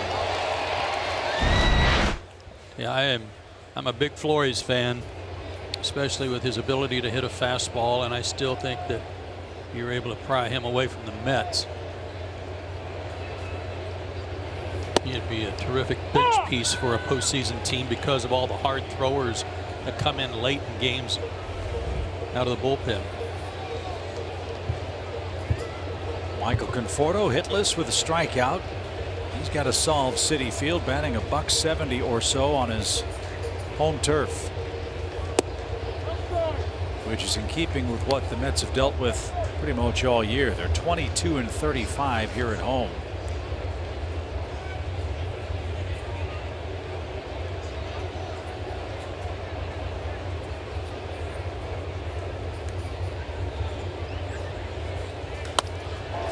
Base hit to right field. Markakis backhands in the corner.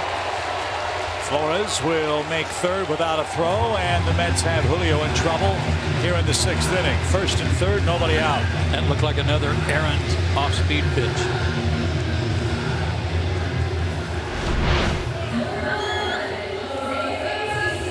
Change up. Stayed right in the center of the plate. Had some luck with Conforto earlier in the series up in the zone, and he took some high strikes, but he's raking anything below the belt. Braves bullpen's about to get busy with Jose Bautista up, and he rakes one toward Camargo. Second base one. Ozzy's coming to the plate, and that's going to be a beautiful double play. Wow. Heads up play by Albies. Camargo with a rifle throw to second base. And then the bullet to the plate to gun down Flores. Yeah, but Camargo kind of froze him first. That was a key. Kind of looked at him and caused Flores to freeze. So he had to run 90 feet or about 89 of it anyway. Great job by Camargo and Albies on that one. That's a huge run saved. Did you see what else Ozzy had to deal with? He almost took off the cap of Corey Blazer, the umpire, who had to dive to get out of the way of that throw to the plate. Wait till you see this. Right there. Get down.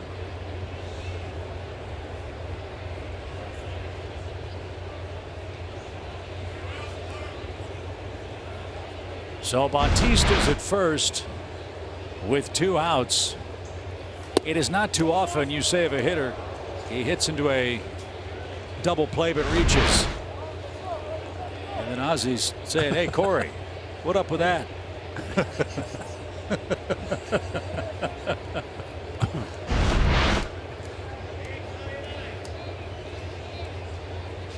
Austin Jackson, 1 ball, 1 strike. He homered his last time up.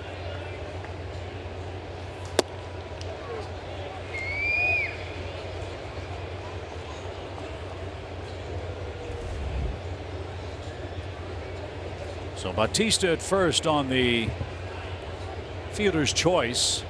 It's a 4-2-5-4, 5-4-4-2 double play as he starts and then stops from first, and the pitch is outside. 3 balls and a strike. Reyes on deck. We're in the 6th. Mets leading game 4. 3-1. Braves lead the series 2-1. This is a hugely important game.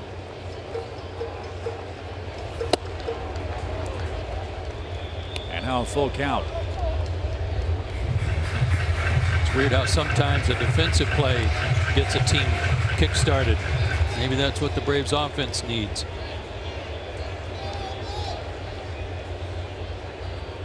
Julio's due to hit 4th in the 7th.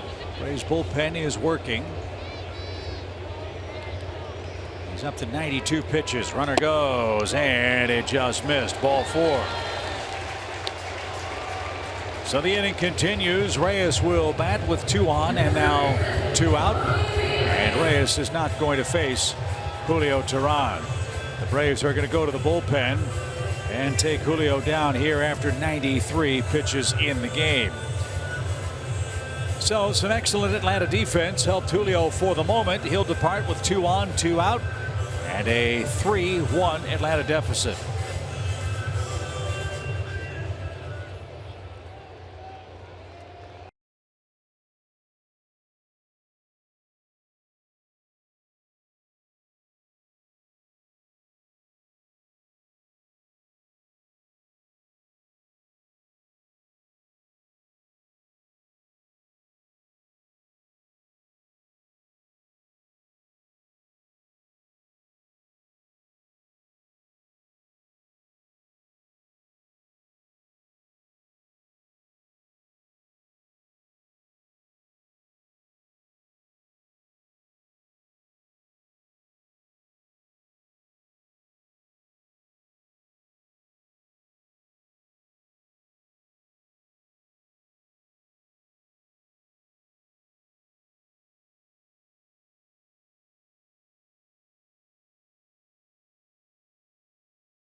Retire Jose Reyes and get this game to the 7th inning. And in the middle of the 7th, as always, it's the stretch. It's presented by Synovus, the bank of here. Johnny Vetters pitched here last night and looked like the old Johnny Vetters, didn't he? Yeah, he did. 3 up and 3 down inning, struck out 2 guys. Very comfortable back in a Braves uniform. You'll make Reyes switch around and bat right-handed, where he's only had 42 at bats all year, 9 for 42.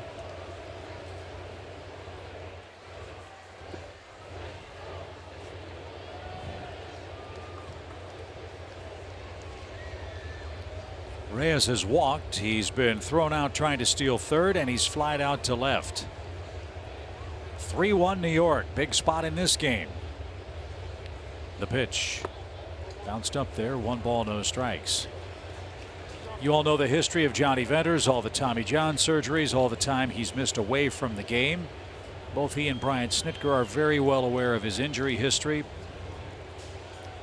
The Braves don't want to use him on back-to-back dates very often. And Atlanta's hoping it'll be a 1-batter appearance for Vetters here because the pitcher spot's coming up 4th in the top of the 7th.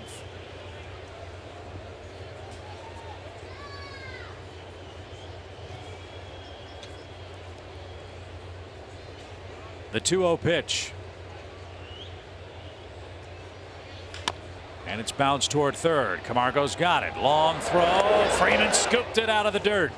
And Vetters does come in and get Reyes to end the New York 6. Some excellent Braves defense cut down a potential run at the plate, and now we go to the 7th.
And they're done that. They're the defending champions in the division. And Joe, I agree with you. I think that the Nationals still have some fight left in them over the last couple of months of this 2018 season. And they will at some point get Strasburg back. That's down the right field line and just fouled by Camargo, who missed a double by a foot. Strike one. Well, if Bryce Harper starts being Bryce Harper again at the plate, that is certainly going to help Washington. He has had, by many accounts, a very disappointing first 100+ games for the Nationals. He's certainly a key, and they have Zimmerman back from the DL. Obviously they have Murphy back and have had him for about a month. I think it's their pitching. I think it's their starting pitching. Gio Gonzalez was awful yesterday. They need him to pitch like Gio Gonzalez. Roark needs to get back to form. And then hope Strasburg's healthy. They know what they'll get from Scherzer.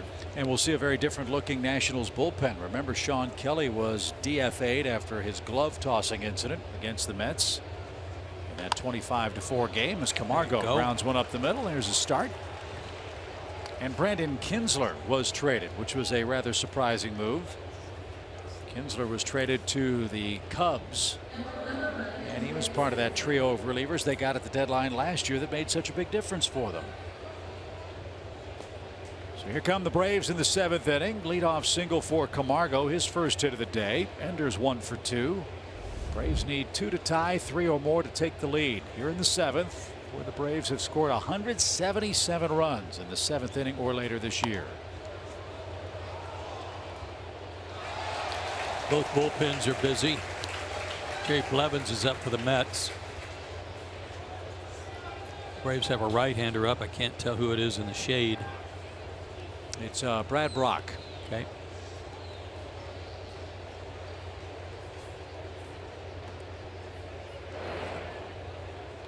But a chance with the leadoff single by Camargo to get something started here in the bottom of the order.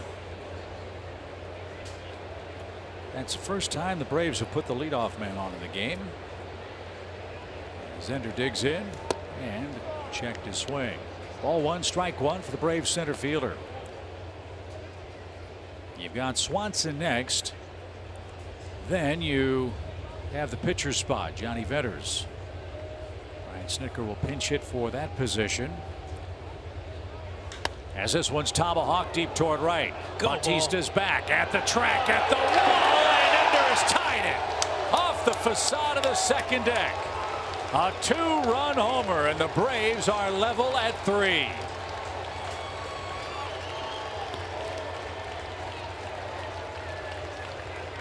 That ball jumped. That was like where Camargo hit his the other night off DeGrom. I'm not sure, but I think that's Ender's first home run since he hit one in New York against the Yankees. High fastball, foot down, great swing. He knew it.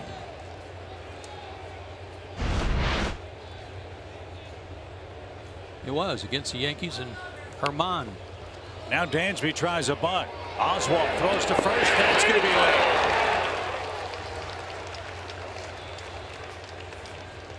So a bunt single after the home run, and Atlanta has the go-ahead run aboard. And Adam Duvall will grab a stick. He'll stand in with the Braves rolling all of a sudden, doing what they do, scoring late. And Mickey Callaway is on his way out, and that is going to be all for Oswalt, who was brilliant through 6 innings. But a base hit and a home run leaves him with the best option, a no decision. But he could lose the game, as Swanson is his responsibility. He'll get a big cheer, but late heroics by Atlanta have him tied in Game 4.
And he will face Ryan Flaherty, who will bat for Duvall, who I believe was announced. Here in the middle of the 7th, it'll be the stretch presented by Synovus, the bank of here. Let's hope the Braves can give Rebecca and company a lead to talk about here in Game 4. For what it's worth, I didn't hear him announced. That doesn't mean that's official. The umpire could have taken note of it, and the PA didn't.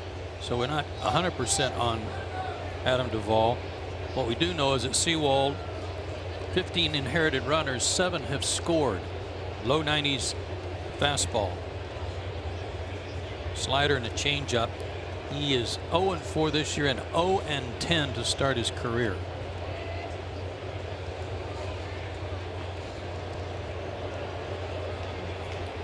So Dansby at first, Flaherty the batter. He tries to bunt, and that's over the screen on the play. A strike. So Flaherty bats for Johnny Venters. Julio Teherani is off the hook with 3 runs in his 5 2/3 innings. If the Braves can push the go-ahead run across here, Venters would be the pitcher of record for the Braves.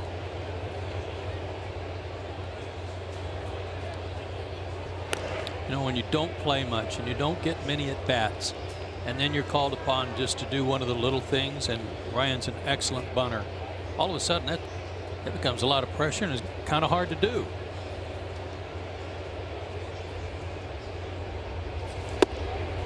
But not bunting there. Yeah, Ryan had 11 at bats in July. 11. That's why his helmet's still shiny.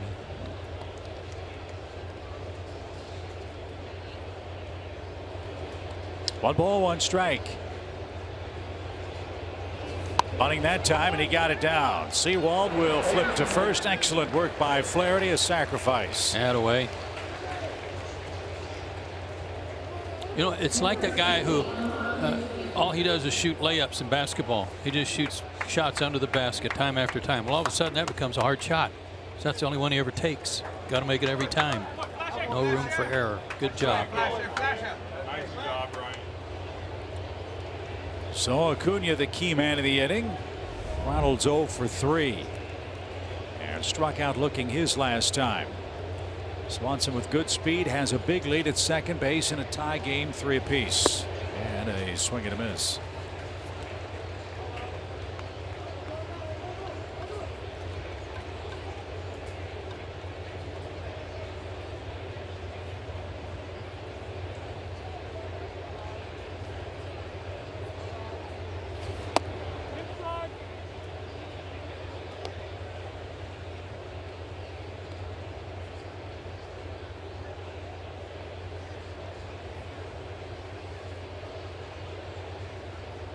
A ball and a strike.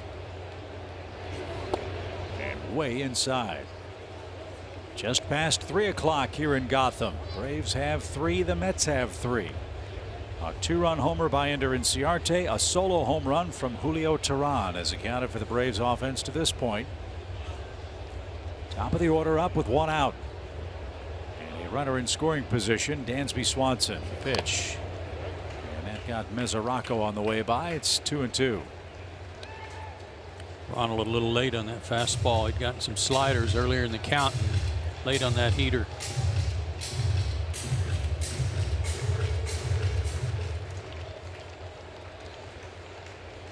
And Joe, you're right. Adam Duvall was not announced. Good. So he is still available to pinch hit. 2 balls, 2 strikes. And a little pop into shallow right. Long run Bautista, but he's there to make the play.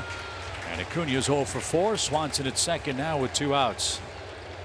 And the fate of the inning rests in the hands of Ozzie Albies. Well, consider that a mistake by Mickey Callaway. Right. For coming out without first seeing if the hitter had been announced. Because normally they do that. And maybe he's coming out. No, he's going to make a change. But normally they'll do that before they make a change. Has he been announced, and get a yes or no from the umpire. And keeping Duvall in the game allowed Brian Snitker to bring Flaherty in to lay down the bunt, which was the play he wanted. And now Seawald will be taken down after working 2/3 of an inning. 0s across for him. The Mets will make a double switch because the pitcher spot is due second when the Mets bat here in the home 7th. Looks like it is Jerry Blevins. He'll come striding in from the pen to face Albies, who will bat right-handed here in a tie game.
play center field. He'll bat in the number 9 spot on the lineup card.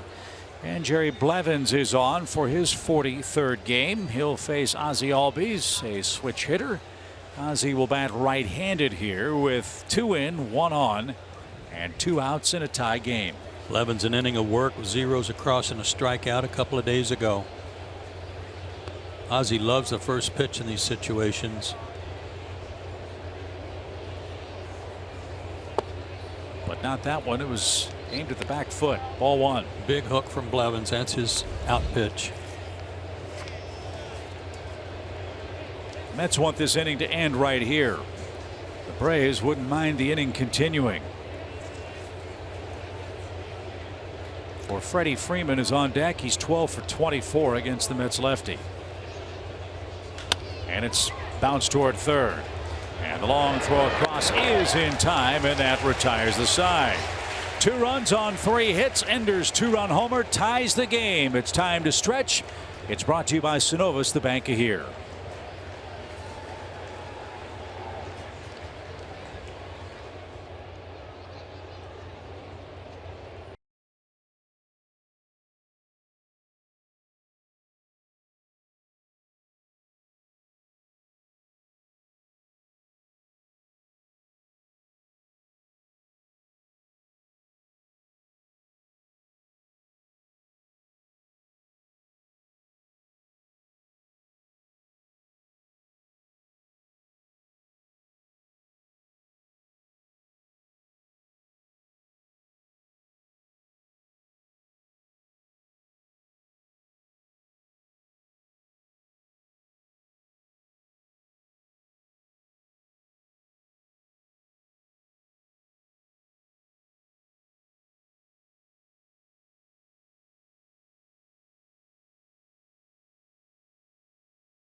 Anders hit a game-tying home run, and Joe, now it's a battle of the bullpens as we head to the Mets 7th, Braves 3, Mets 3, and Brad Brock, the 2nd Atlanta reliever. His 3rd appearance in a Braves uniform.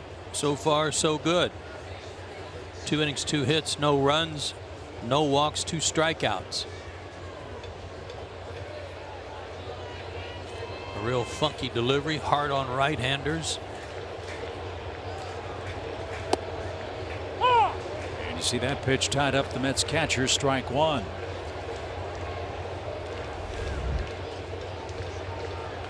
Mesoraco is 0 for 2. He's popped out to first and grounded out.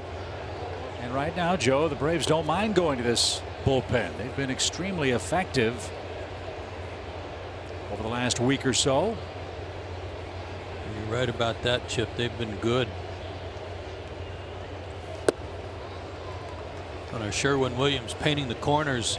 Give you an example of what they've been doing over their last 11 games. 2.08 ERA. 13 walks, 35 strikeouts in those 34+ innings. Excellent ERA. They got to have that down the stretch too. I love what you said about Brock. You're right. It is an unorthodox delivery. That has to have an effect on a hit or two in the late innings when you see him once. You're used to seeing Julio Teheran 2 or 3 times in a game like today. Now you've got to deal with Brock, who's right-handed, but different arm slot, herky-jerky motion, kneecaps and elbows, and mid-90s heat. Mid-90s, and when his delivery's in that kind of fast-forward mode, and he comes out with a off-speed pitch of some sort, it's tough to stay back. You're buying into the motion. Like that. And Brock successfully starts the 7th inning with a swing and a miss for Mesoraco. 1 away for Brandon Nimmo. Mid-80s. Good pitch.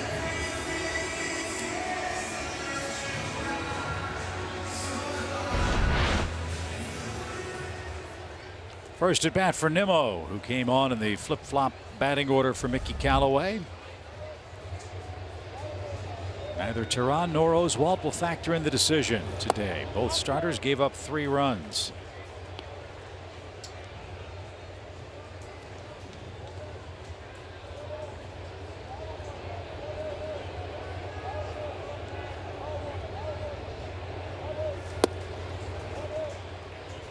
Another good off speed in a great spot. In the 8th, the Braves will have Freeman, Markakis, and Suzuki coming up. Brock will try to work his way through a scoreless home 7th. And he did not swing. 2-1.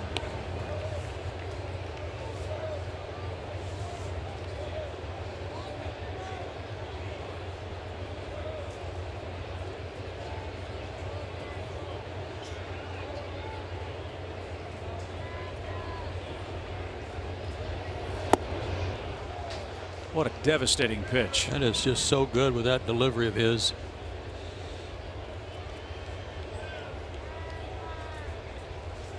You know, with all the guys, all these power arms that are coming out of bullpens now, if any of them have got a changeup or off-speed pitch of any kind like that, it is so valuable because everybody's got to respect the fastball.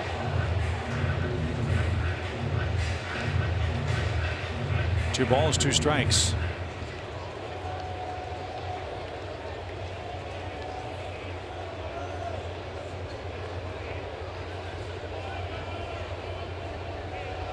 Base is empty for Nimmo. The pitch is up and away. Sounds strange to say, but 97, 98 miles an hour is so commonplace it truly isn't special anymore. Yeah, you better have something else. Payoff pitch. It's outside, and Brock lost Nimmo. And I must say, Nimmo's a tough guy to walk. Great on base percentage, but he strikes out a ton and earned that walk. Let's see if the Mets put him in motion here with Rosario up there. He's walked twice and scored twice. Braves have walked 5 Mets hitters in the game. 4 by Teheran. Brock has just issued his first.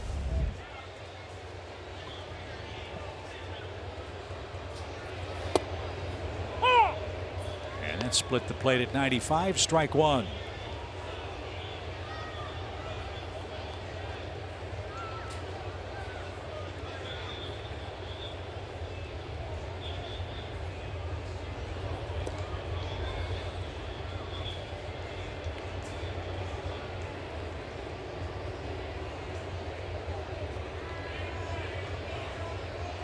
Ruben Amaro is the Mets first base coach. The former Phillies general manager. After he was relieved of his duties, he went to Boston, became the Red Sox first base coach. Now here with the Mets. I don't know that I ever recall that kind of move. Runner is going, and the pitch is hammered toward right. Markakis gives ground, makes the catch. His throw back toward first is going to be close but late. And Rosario's retired, 2 out. Played some hit and run and a nice swing by Rosario, but he hit it too good. And you have to tip your cap to Ruben Amaro too, knowing that his tenure was about to end with the Phillies. He made some great trades, Rollins and Utley and others, to Cole Hamels, of course, to restock their system, and all of those players are now playing a big part in their first place race to the top of the division. You're exactly right. So here's Jeff McNeil. McNeil has an RBI double. He has hit everything right on the screws in this series. See if Brock can tame him.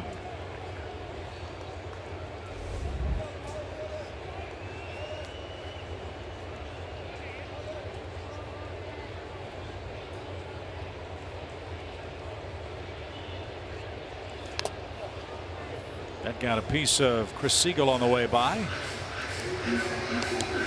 Kurt asking him, Chris, what's your name? Where are you? How are your fillings? Bang. I know it's 0-2. Not a good pitch to run on. But the way this guy's been getting on base, the Mets might take a chance. Send Nemo. If he gets thrown out, you got McNeil leading off the next inning. Not going. And a swing and a miss. Brock works around the walk, strikes out a pair of Mets, and the Braves have the right guys coming up at the right time. Freeman, Markakis, and Suzuki were tied after 7 in a big game in the Big Apple.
Away, the 4-time Grammy Award winners will be back at SunTrust Park Saturday, August 18th, and make up their post-game concert after the Braves face the Rockies.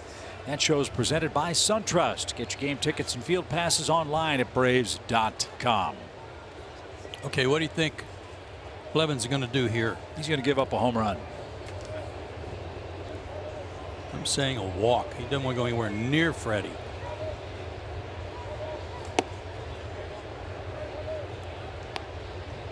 Well, so far you're right. Ball 1. Trending. Blevins is the lone left-hander they have in their bullpen. Freddie, as we've told you, wears him out. And he had a good cut there. A ball and a strike. You can get by with one lefty if you have right-handers that get left-handed hitters out. And the Mets feel like they have them. 7 right-handed relief pitchers available for Callaway. As that just missed. Oh, he's going to have that pitch. As I told you earlier, Freddie is 12 for 24 against Blevins with a homer and 5 strikeouts. And 10 walks. Oh. Right through that one.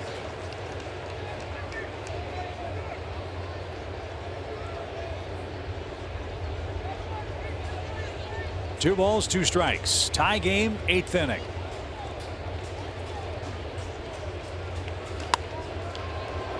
And out of play. We talked about the incredible numbers that Chipper Jones put up against the Mets in 1999.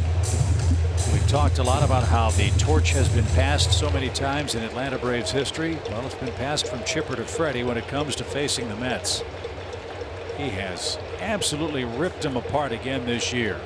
24 hits, 12 RBIs. The pitch. And it's not to be in this sequence. Blevins got him with a breaking ball for out number 1. Dang it. Well, neither one of us was right. Unfortunately, Blevins gets Freeman. 1 away.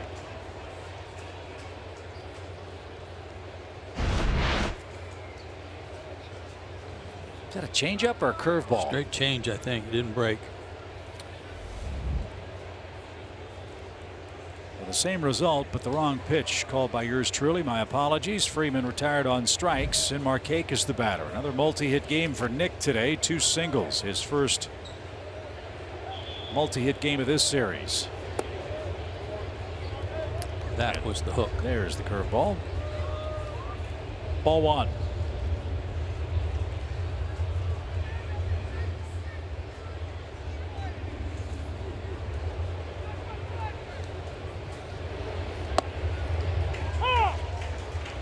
Blevins has had much better luck against Nick Markakis overall. 4 for 27. And Nick has struck out 10 times in those 27 at bats.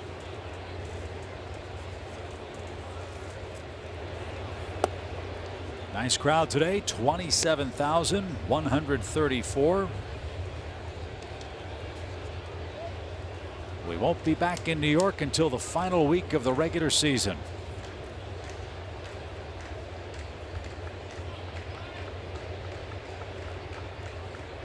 Two balls, 1 strike.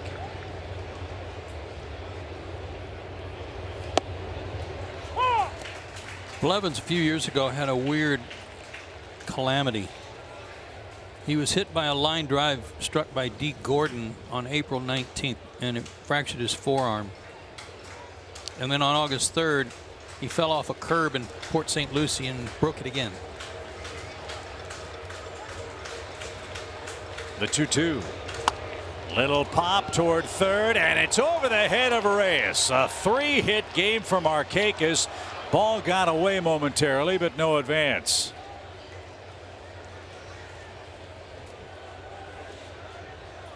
There's no such thing as an ugly hit in the major leagues.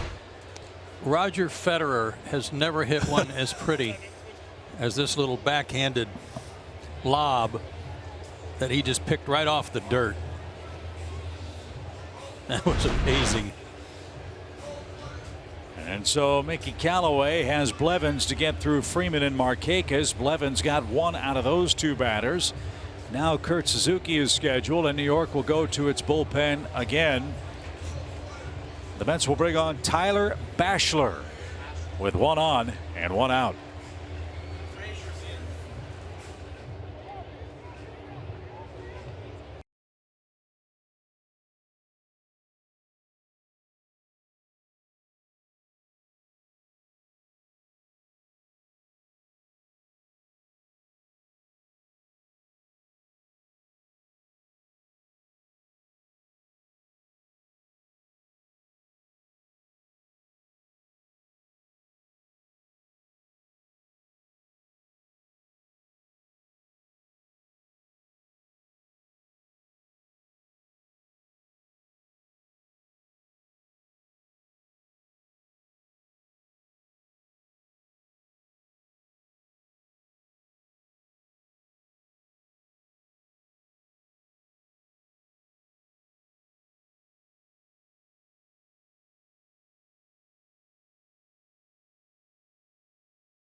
High spin rate curveball is going to come on and face Kurt Suzuki. Braves have the go-ahead run aboard in the 8th inning with 1 out. 3-3 is your score. Lugo's made 5 starts among his 36 appearances. Strikeout per inning pitched, .221 average overall against him combined. And yeah, he does have a real good hook. Todd Frazier's checked into play third base. Frazier's going to hit 6th. Lugo will bat in the number 2 spot for McNeil, who's now out of the game. And it's Kurt Suzuki, 0 for 3 on the afternoon. Kurt's 1 for 3 against Seth. And a pitch. There's that curve. I'll bet that's one the hitters can hear hissing as it spins up there into the catcher's glove. This guy is really valuable in that he can start. He can pitch multiple innings out of the bullpen. Come in and get you 1 out if you need it with that hook.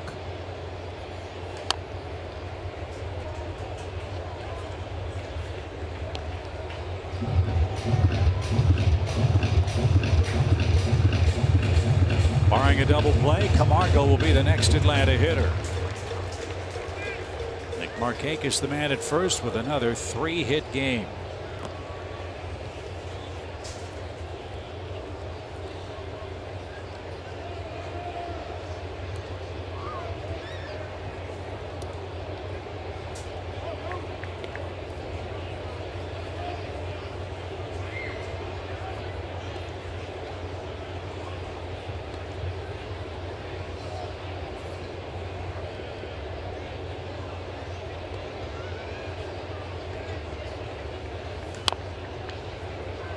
That might have been one he'd like to have back.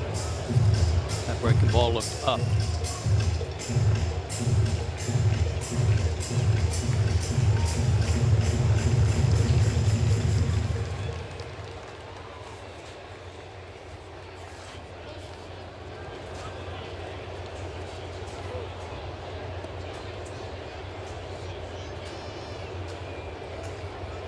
One ball, 2 strikes.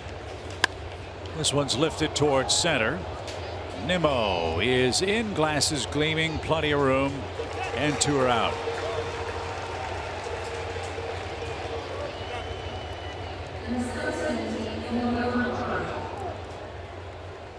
Well, Lugo's done his best work in relief.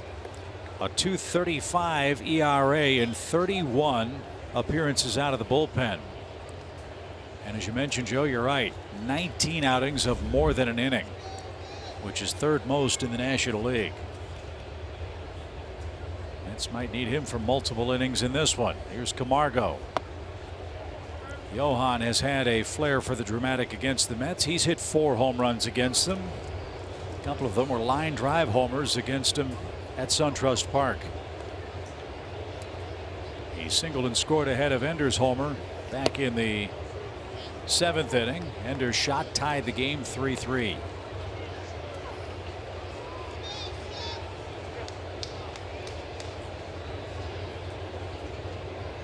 Laid off those 2 curveballs to get into a good count. He can sit on whatever he wants here. He can look for the curveball again or just sit and wait on a fastball.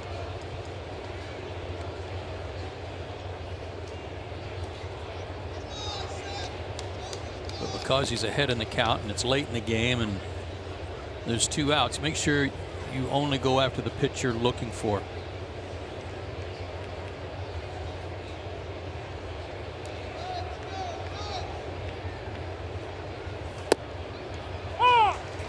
Got the inside corner call there. 2 balls and a strike. Yeah, you got some generosity there. That did come back. Quarter line.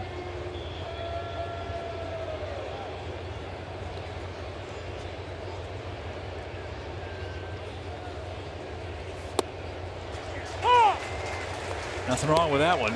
95. 2-2. So what will Johan get here with Markakis at first and 2 outs? Deuces wild in a 3-3 game. We're about to find out. fastball. He chased it upstairs, and Lugo came on and retired Suzuki and Camargo. Bottom of the 8th inning, we're still tied.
Ron started the game for the Braves. He's been excellent against the Mets.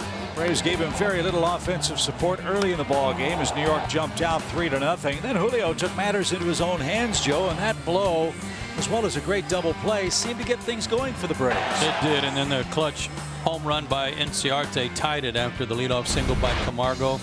That was in the 6th inning, or the 7th inning, excuse me.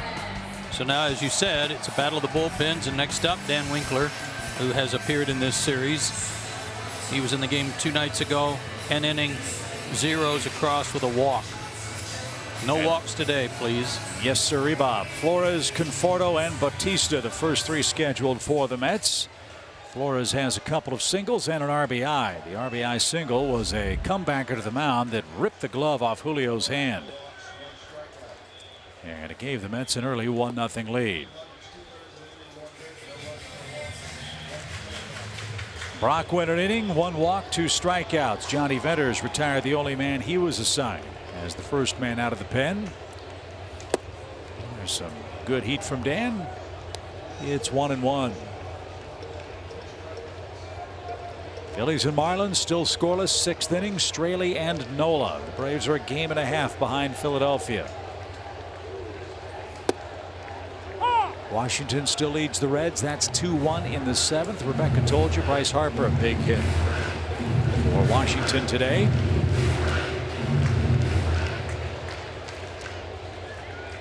Braves would love to win this one and take a 3-1 series victory. And Winkler off to a good start with a swing and a miss by Flores, 1 out. That's 9 strikeouts by the Braves staff through 7 1/3 innings today. Here's Conforto, who's been struck out once. Tie game late. It is so huge to get that first out, too. Good job by Dan.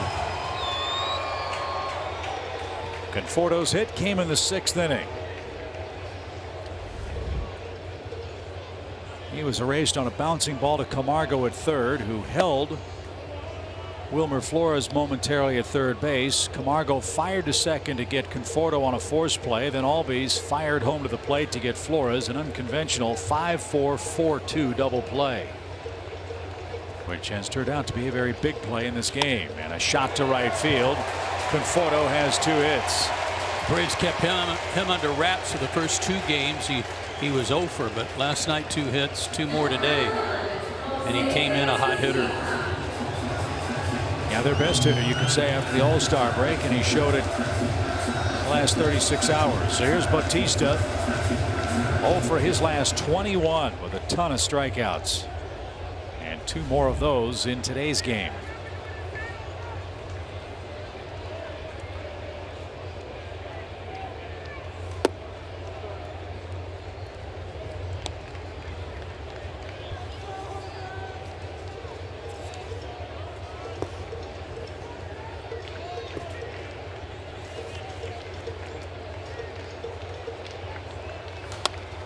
Lifted to the right side, foul ground. Can anybody catch this one? It's near the on deck circle and no play.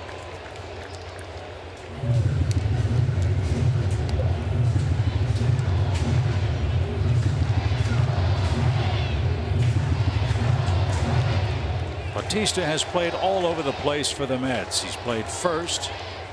Remember, he had a stint at second base in Atlanta, where he played for an inning or so. He's played third, left, and right.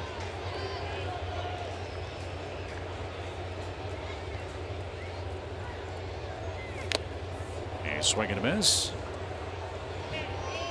Late on that fastball upstairs. And he has started a game at every position on the Mets lineup card with the exception of ninth.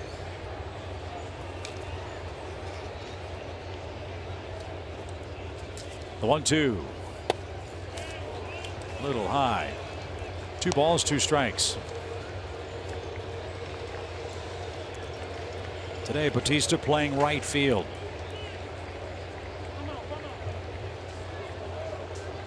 Johan Camargo hugging the line at third base. Swanson playing Bautista as a dead pull hitter at short. And now the pitch is cut on and missed. And Bautista has the hat trick again. 3 more strikeouts, 2 for Winkler, and 2 outs in the 8th inning. Our Chipper Month continues Friday, August 10th. First 20,000 fans at SunTrust Park get a Chipper Jones Hall of Fame replica plaque brought to you by SunTrust.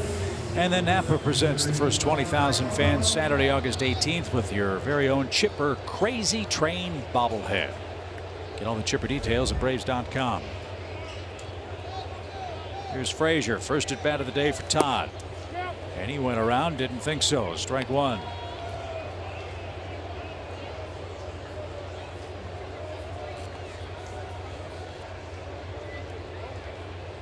He complains a lot.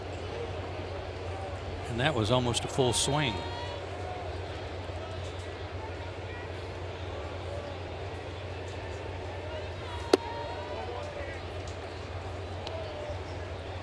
One ball, 1 strike. How far is Toms River, New Jersey from Citi Field?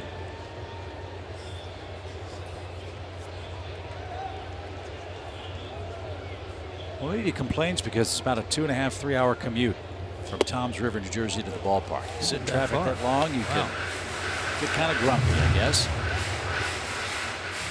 2 balls and a strike.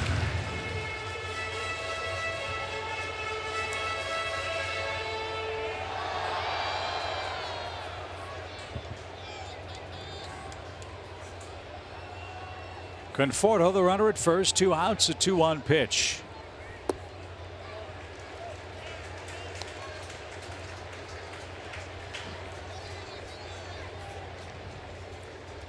That pitch has been called a strike several times today. It's too bad Winkler didn't get it. Well, you don't want to walk him. That would put Conforto in scoring position. The pitch. Got it called that time. And now full count. Now Conforto will be off and running with 2 outs. Frazier hasn't done much in this series, but except with the exception of 2 excellent base running moves last night, score runs. So Conforto leads and goes. The pitch is cut on and missed, and Winkler just struck out the side. So nothing doing for New York in the 8th. We go to the 9th inning. Ender's a hitting hero. He'll lead it off.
back at you on Tuesday with a doubleheader. Games at 1:05 and 7:05 on Fox Sports Southeast or Fox Sports Go. As always, our coverage will be starting at 12:30 with Braves Live. You have Max Scherzer taking on Sean Newcomb in Game 2, and we will see Max Fried in that first game. He did throw the inning in relief last night. Brian Snitker said this was perfect, ideal, what they wanted to happen so they could get him out on the mound before that start. So again, we'll see Max Fried in Game 1, Sean Newcomb in Game 2 once we get to DC, guys. And hopefully we get there, Kelsey, after a win, a comeback win, perhaps in the offing for the Braves, who were down 3-0 after 4, 3-1 after 6.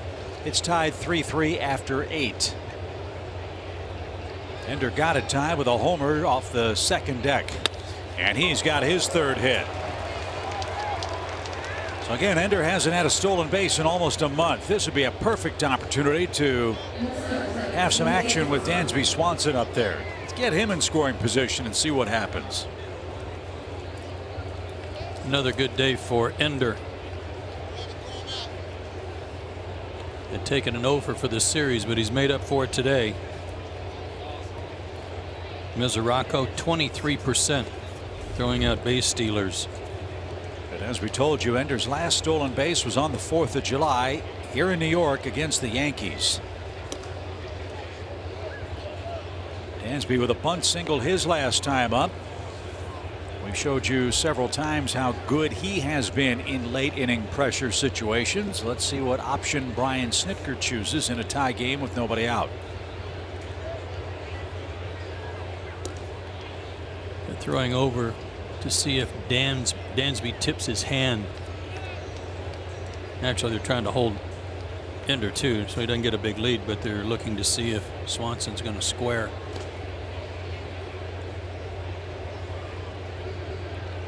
He is, and he pushes it to first. Beautiful bunt by Dansby Swanson.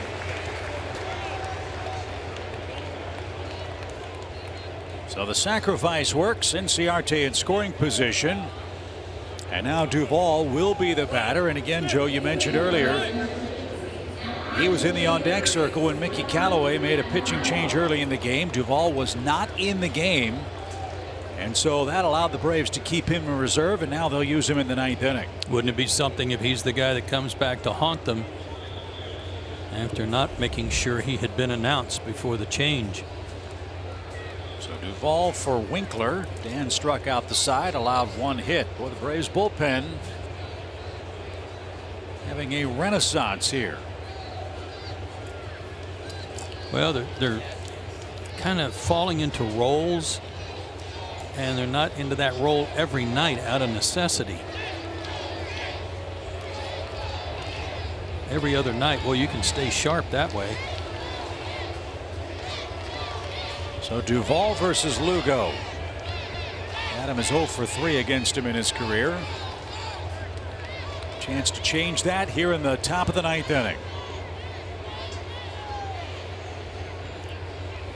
There's that big breaking ball.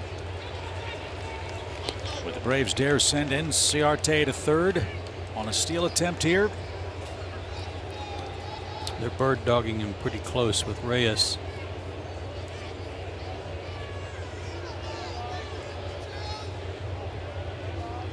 Nothing in one, and Lugo wants to think it over. Conforto, Nimmo, and Bautista, the Mets outfielders, left to right.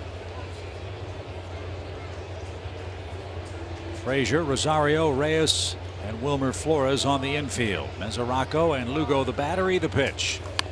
And he swung at ball 1 and fouled it away. It's 0-2.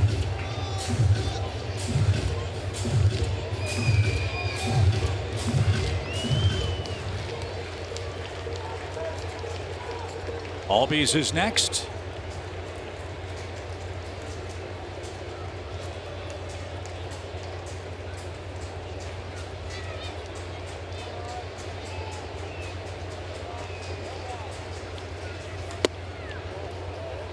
Lugo tried that spot again, and Adam watch that sail out of the zone. 1-2 your count. That was a good waste pitch. You hear that mentioned several times during the course of a game, but that was a good one up out of the zone. And it's hard to catch up to see if a hitter's going to offer.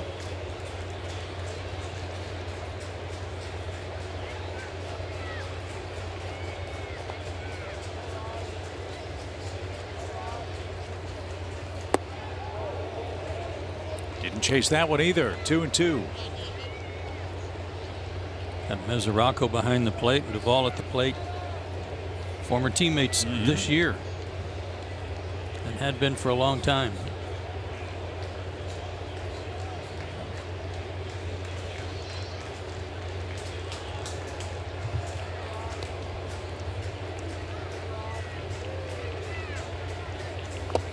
And a swing and a miss. So Duvall can't advance Inciarte. That's the second out of the inning, and we go back to the top and Ronald Acuna. He's not shy about throwing that curveball inside, trying to get the right-handers to flinch and then drop it in there. Duvall didn't flinch, but it was a ball and he couldn't get to it. So now Mesoraco, I'm sure, is talking with Lugo about the plan of attack against Ronald Acuna. He's gone 0 for 4 in this game and is 0 for his last 9 in the series. Remember when I told you a couple of days ago about how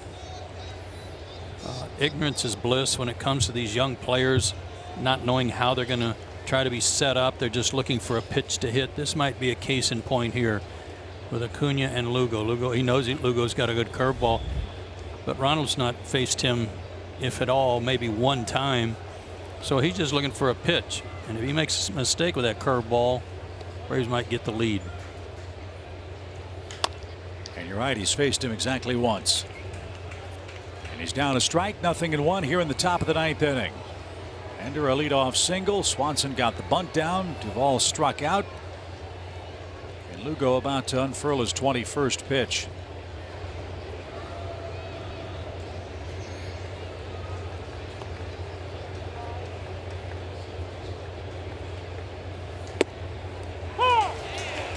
A high strike. Wow. You don't usually get that call on a curveball. And the way it was caught was kind of awkward too. Yeah, Mesoraco stole that.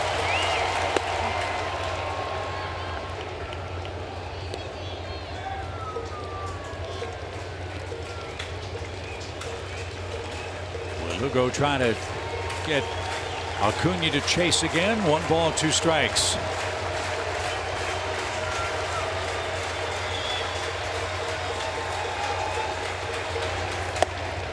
He did, but way high. So 2 high fastballs. Maybe that'll set up the breaking ball, but as you said, he'll throw it inside or outside.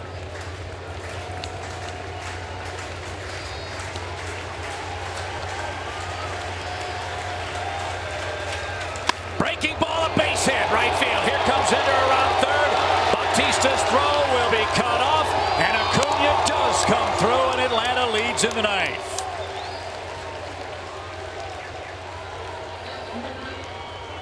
Four unanswered Atlanta runs, and the Braves cash in Ender's 3rd hit to take the lead. Like I said, these young guys are see ball, hit ball. That breaking ball right down the middle. Wasn't in, wasn't out.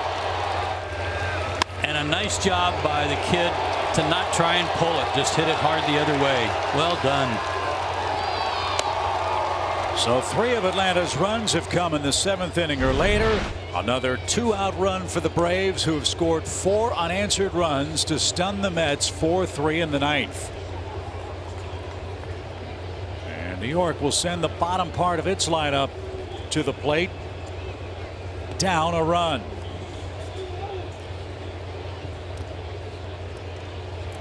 Four runs on 11 hits. 3 runs on 6 hits for New York.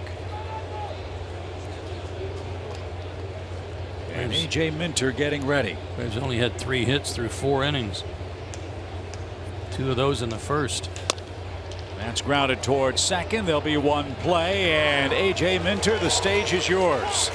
Ender Inciarte, a 3-hit game, scores his 2nd run to put the Braves in front. 4-3, and 3 outs to get.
StatCast AI powered by AWS. It was a beauty.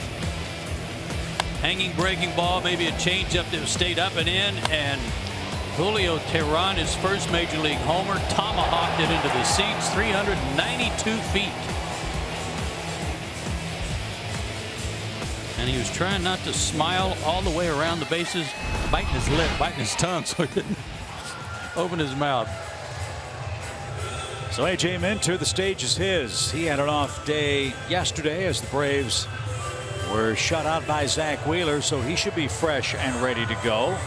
Minter is 8 for 8 in saves, and he's trying to earn his third save in this series. Yeah, the first two, he's worked a total of 2 innings with a walk and 2 strikeouts. Only 1 base runner, and again, get this first guy.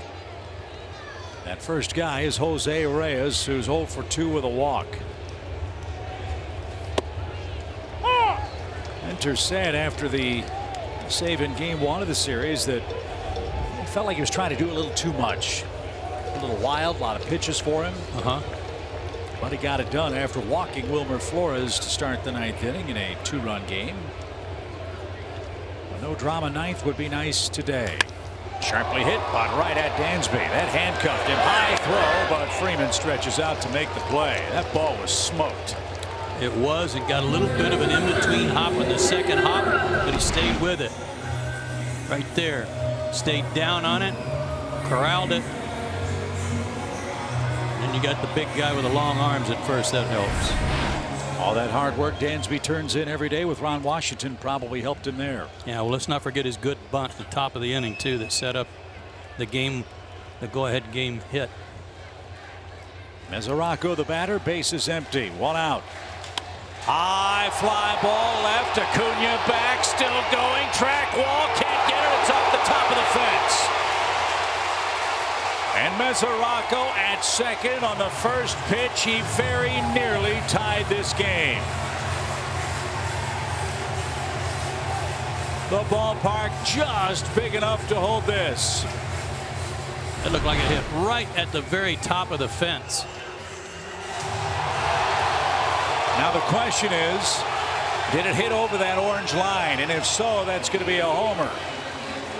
Came back in the ballpark. I think it hit the orange line. The orange line is a border. Yeah. It has to go over that orange line and ricochet off that railing back there to be a home run. Right. And this is what is called a boundary call. This will be a crew chief review to make sure that the ball stayed in the park. And it looks like it hit off the line and came back. It did not go over the fence. That's correct. You can see the padding move here. And right back. I believe the ground rule it has to hit off that M&M sign. And they're saying that's what happened. It's a home run.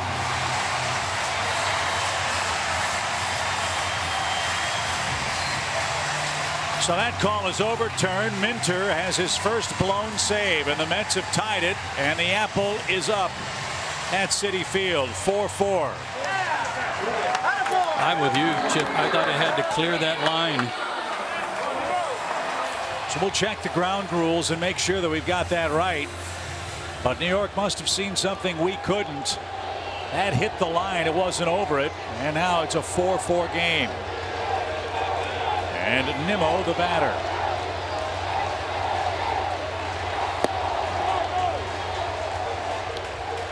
Mesoraco didn't waste any time, did he? Jumped all over the first pitch. And he smoked it. Now you've got to try to force extra innings.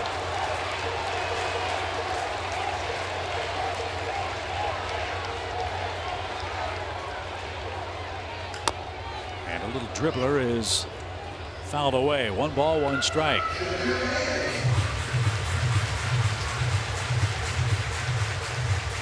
Again, if a ball hits that line, the line is only to help the umpires see whether the ball goes over the fence or not. It's a border. Ball can hit that thing all day long and not be called a homer. I guess it hit something else that we can't see. Well, no argument from the Braves, and they go over the ground rules at the beginning of the series every time.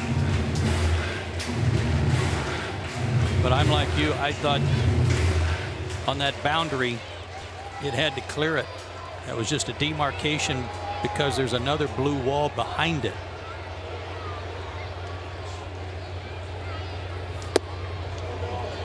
And if that ball had gone over that yellow line, or excuse me, orange line, and ricocheted back, clearly that would have been a home run.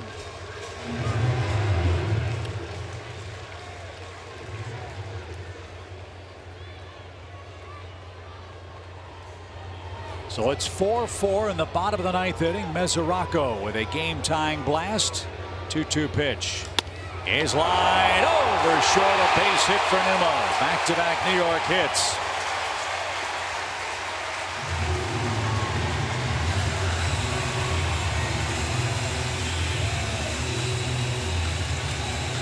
And Chuck Hernandez is going to go out and talk to Minter. This is uncharted territory. He's never blown a big league save. That was his cutter, too. Nice piece of hitting by Nimmo.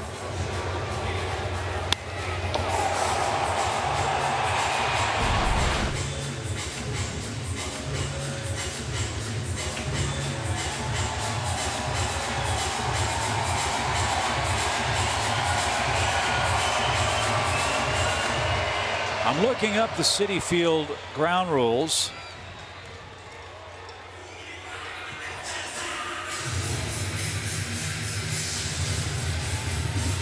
And from what we're hearing is that the replay angle that the replay center in New York had was that ball hit the orange M&M. What?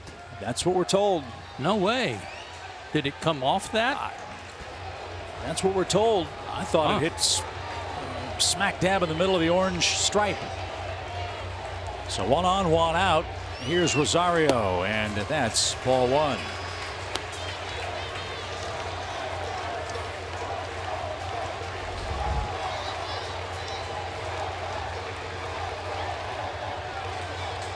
So we'll see if we can find a better angle. Again, as Joe said, no argument from the Braves. And from our vantage point, it looked like Acuna watched it hit off the orange stripe. So we'll presume that they got it right and give Mesoraco credit. No matter what, he hit the daylights out of that baby. There's Rosario now ahead 2-0. He's walked twice, scored twice. And the pitch is scalded towards center. Ender is there, and there's the second out. Back to first is Nimmo. So here's another look at the drive by Mesoraco. What did this hit? Oh, yep. It did. It ricocheted off the orange M&M, and that's what we saw. The tear him off the stripe. Then hit the padding. So great work by our Fox truck to get a better angle, and clearly a home run to tie the game. Here's Kevin Plawecki. He's going to bat for Lugo, who's off the hook. Runner at first, 2 outs.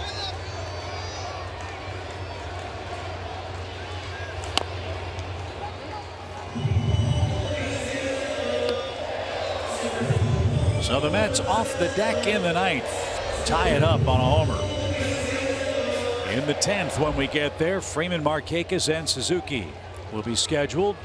Bachelor is warming up. He'd be the next Mets hurler. They've got him picked off if Freddie can make a good throw, and he can't. He dropped it.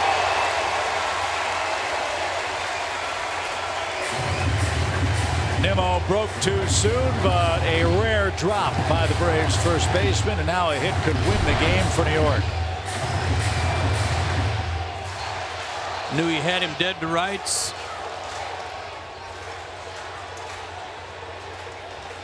And had it just boing right out of the heel of his glove. So no balls and a strike. The pitch to Plawecki is low. Wilmer Flores is on deck. Phillies have taken a 3-0 lead over Miami. Washington leads in the 8th, 2-1 over the Reds. And now the 1-1 pitch.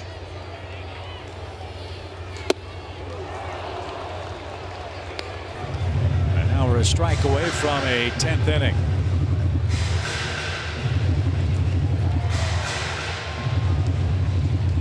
Plawecki very politely asked if that pitch was a strike and then said thank you, and the answer was yes. Cunha really shallow and left, really close. The 1-2 pitch. Strike 3 outside corner, and that retires the side. But Devin Mesoraco has tied the game with a first pitch home run. We go to the 10th. It's a 4-4 score.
The Georgia Lottery.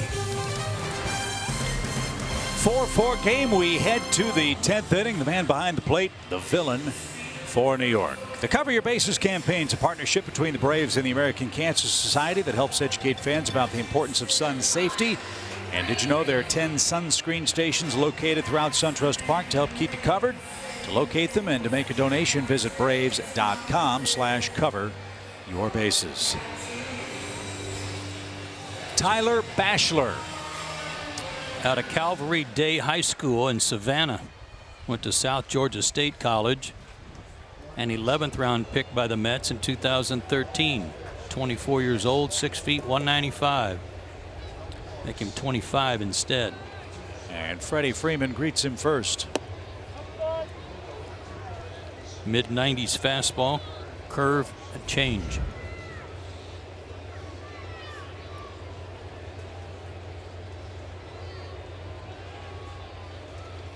Kind of surprised he has 3 pitches with a name like Bachelor. You'd think he'd only have a single pitch. One would think. Missed. 1 ball. Took us 4 games to get there, but there you go. You got it in. Saved it up. Wrote that one down right on the plane from Atlanta. 1-1 pitch. Here it is. And out of play. A lot of walks. 8 walks in 11 2/3 innings.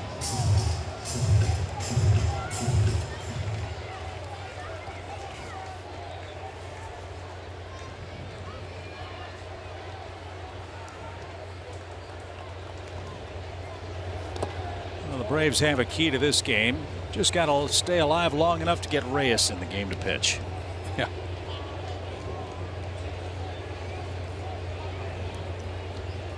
Bachelor, the 4th Mets reliever.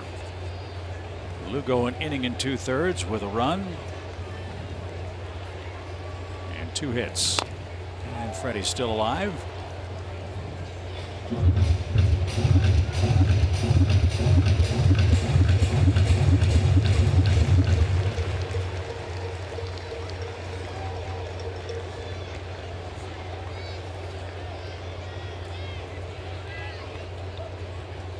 Two balls, 2 strikes. Big hole left side for Freddie.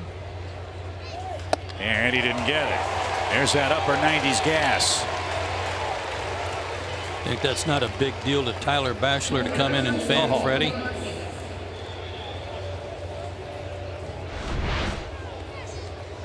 Georgia native. Good heater.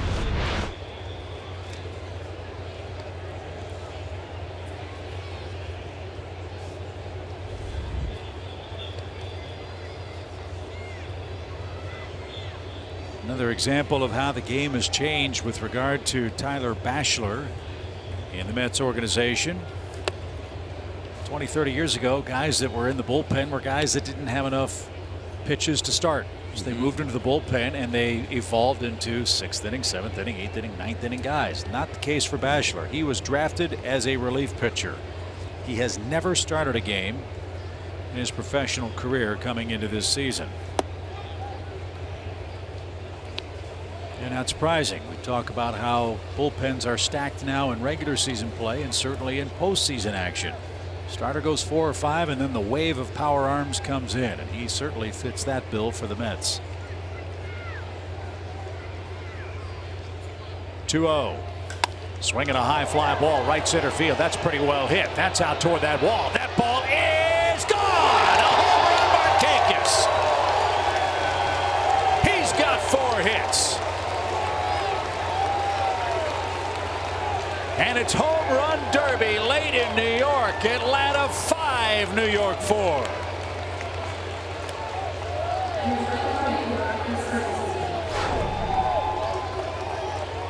Coors Light refreshing finish. We hope it's the finish.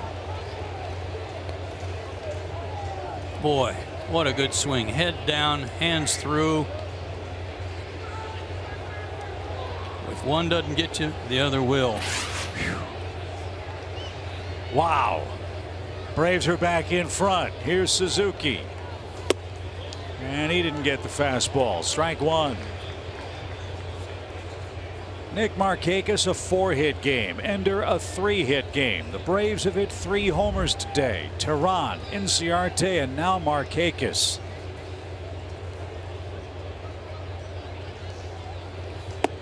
And the breaking ball missed inside. So looking ahead to the bottom of the 10th inning. Flores, Conforto, and Bautista are scheduled for New York. A huge game for the Braves, who just saw Miami tie the game in the 7th inning in Philadelphia today. It's 3-3 in the 7th. Reds are down to their last 2 outs in Washington, trailing by a run in the 9th. Braves are a game and a half behind the Phillies. Go Marlins go. And now the 1-2 pitch is fouled straight back. 4 of the Braves' 5 runs have come since the start of the 7th inning. And Jesse Biddle is getting ready. It appears to pitch the bottom of the 10th.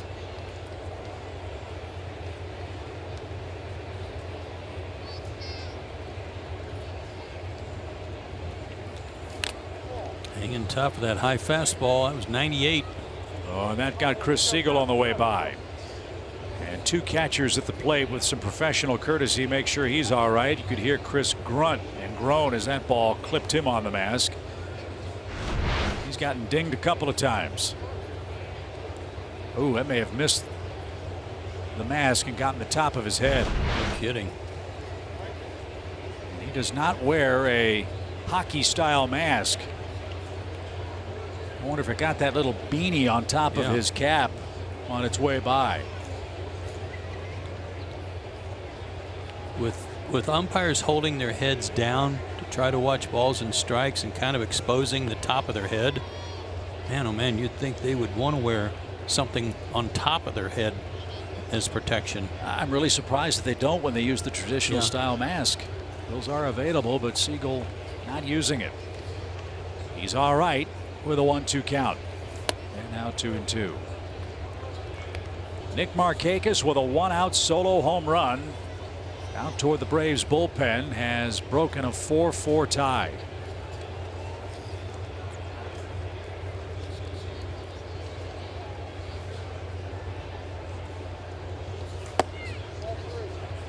Braves are 14-8 in one-run games this year.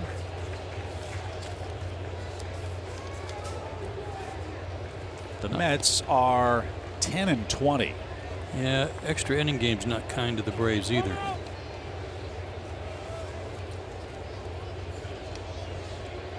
Yeah, let's just not talk about that one. Yeah. First 4-hit game from Markakis. He's got 10 3-hit games this year. And away. Great at bat by Suzuki. Kurt's going to get that fastball time too. Fouled off a bunch of them at the top of the zone.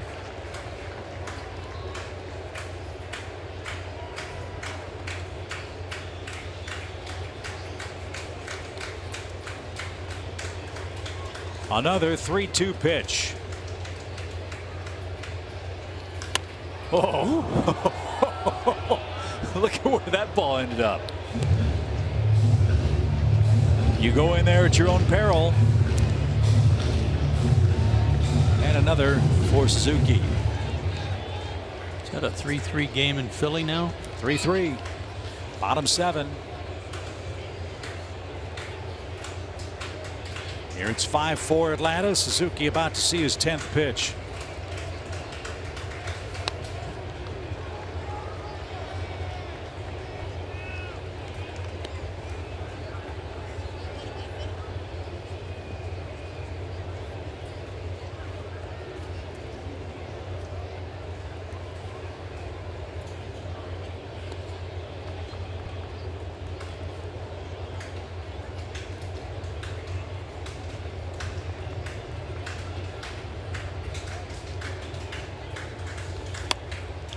Popped up left side over by the Braves dugout. Frazier will watch it bounce on top of the Braves dugout roof.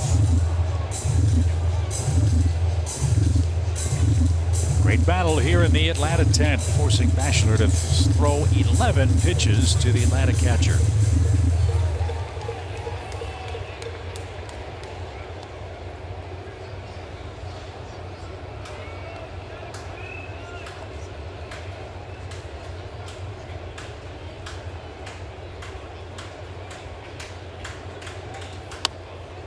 Little pop.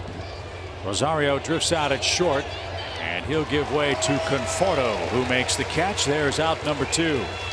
Great at bat by Suzuki, but it's unrewarded. He's 0 for 5. They had to resort to something off speed to finally put him away. Let's see if that 12 pitch sequence aids Johan Camargo, who has singled and scored. Camargo with 13 hits against the Mets this year. See if he can strike and add a run. He's hit 4 of his 13 homers against the Mets.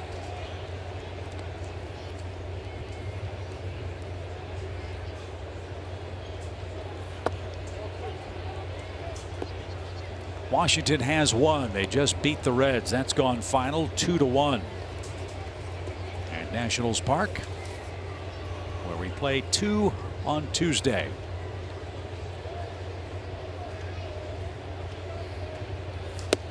With that win, the Nationals have won 8 of their last 11 games, and they're suddenly 3 games over 500.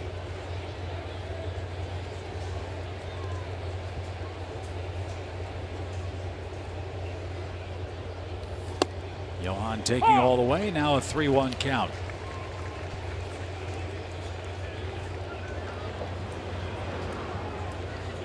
Houston's beating the Dodgers again today.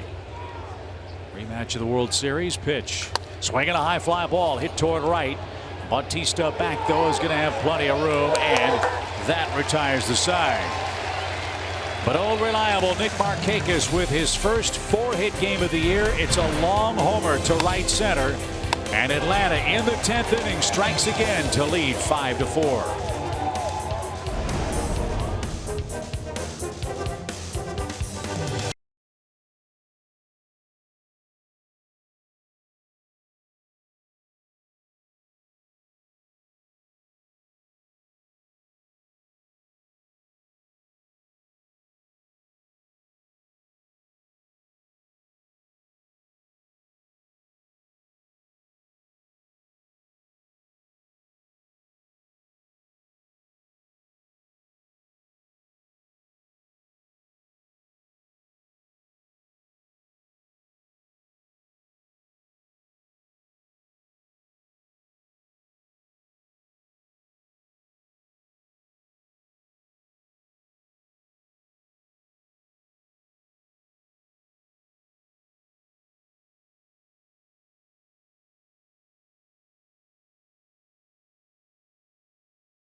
lineup of events at SunTrust Park, always one of the most popular weekends of the year. Greg McMichael and his staff do an amazing job with the Braves alumni. The softball home run hitting contest will be a treat. Hope you'll make your plans to join us. Go to Braves.com/alumni. Another left-hander will come on and try to save it. This time it's Jesse Biddle. He'll have Flores, Conforto, and Bautista coming up. This will be his third appearance in this series. 2 innings total, no hits, runs, or walks. He struck out one batter in each of the first 2 appearances. He has reverse splits. Right-handers hitting just 135 against him. Lefties 276. 2 righties scheduled in the 10th. The first is Wilmer Flores, who has 2 hits.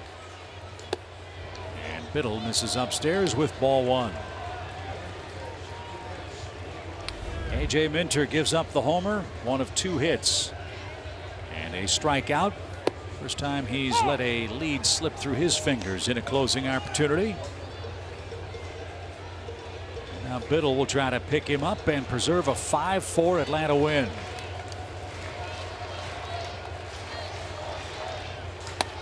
And that's inside the line, down the right field line by Flores. Markakis got to it quickly. Here comes his throw to second. It's on target, but an eyelash late. And Wilmer Flores guides one inside the first base bag for a leadoff double, his 3rd hit of the game.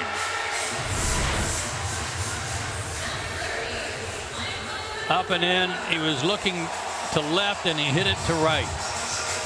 He was late, but he kept it fair. Mets are 1 for 7 with runners in scoring position in this game. But they have hit a couple of homers. Conforto has 2 hits, and here's where those reverse splits on paper favor the Mets. Lefty-lefty with Conforto in the box.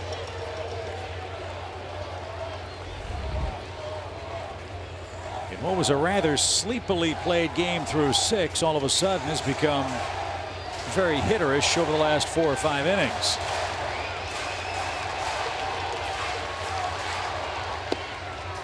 And up and away for an even count.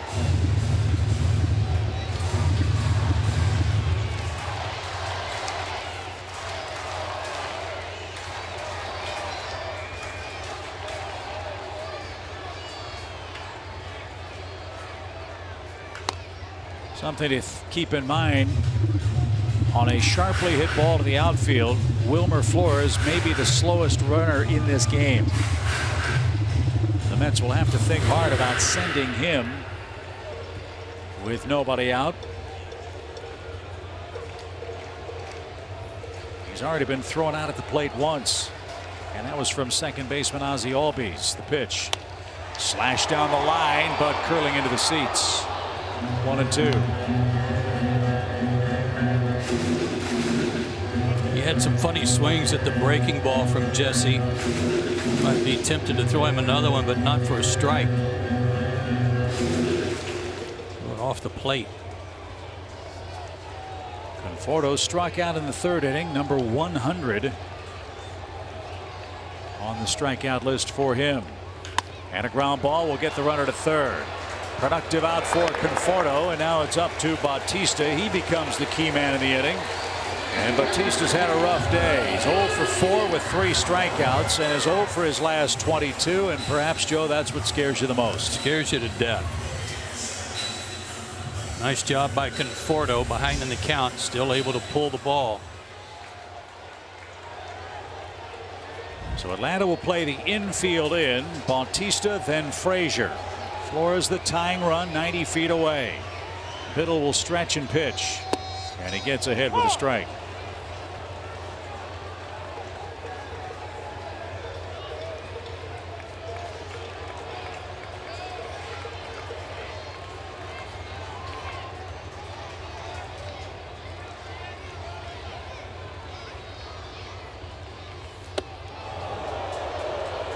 That'll keep him honest, you hope. Even count.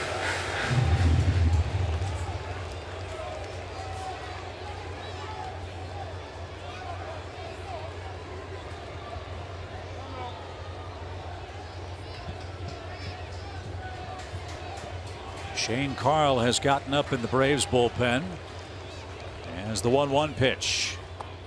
Nice smothered job by Suzuki. Ball 2.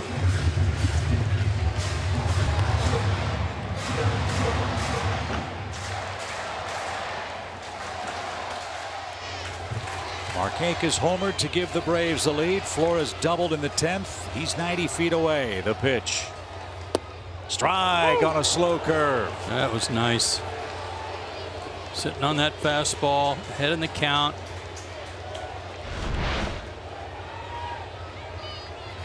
Now the whole series, Bautista has chased up. Jesse's got enough fastball to get away with it up there. Bouncing ball. Camargo fields and fires to first, and he holds the runner. 2 outs. Bautista made contact, but he hit it to Johan, who scooped it up, and the Braves are an out away. Here's Frazier. Slider that he topped. And again, Flores doesn't run well. It wasn't nearly the same play as what Frazier scored on last night. Now the infield can back up to normal depth. Frazier, the batter, he struck out in his lone appearance in the 8th. That came against Winkler, and he gets ahead of him with a strike. That grazed the inside edge. He's got an excellent breaking ball today.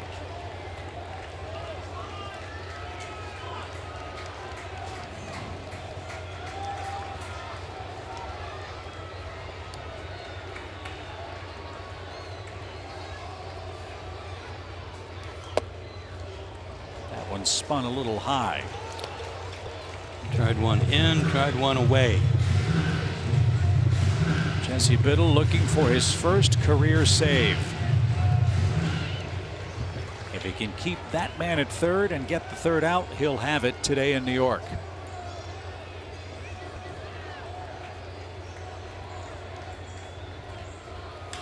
Bouncing ball. Dansby charges. Got the big hop. Throws to first, and the Braves win 3 out of 4 in New York. What an incredible game. The Braves didn't sniff a run until Julio Teheran hit a 5th inning homer. Inciarte and Markakis with long balls, and the Braves bullpen, excellent work again today, Joe, allowing just the 1 run. And what a difference 3-1 makes as opposed to 2-2 against the Mets. Well, what a good job everybody did to kind of pick up A.J. Minter after giving up the home run. Markakis follows with the homer. Good job by Biddle to pick up the 9th. Nicely done. Excuse me, Joe. The 10th. His first career save, and the Braves dunk the Mets 5-4 to take 3 out of 4 here at Citi Field. On we go to Washington. Will either be a game and a half back or a half game back, pending the outcome of the Marlins and Phillies. Rebecca will update you on that score on Braves Live, presented by Xfinity. We'll also recap today's exciting 5-4 Atlanta win and extras. For Joe Simpson and Kelsey Winger, Chip Carey, stay tuned. Braves Live is next.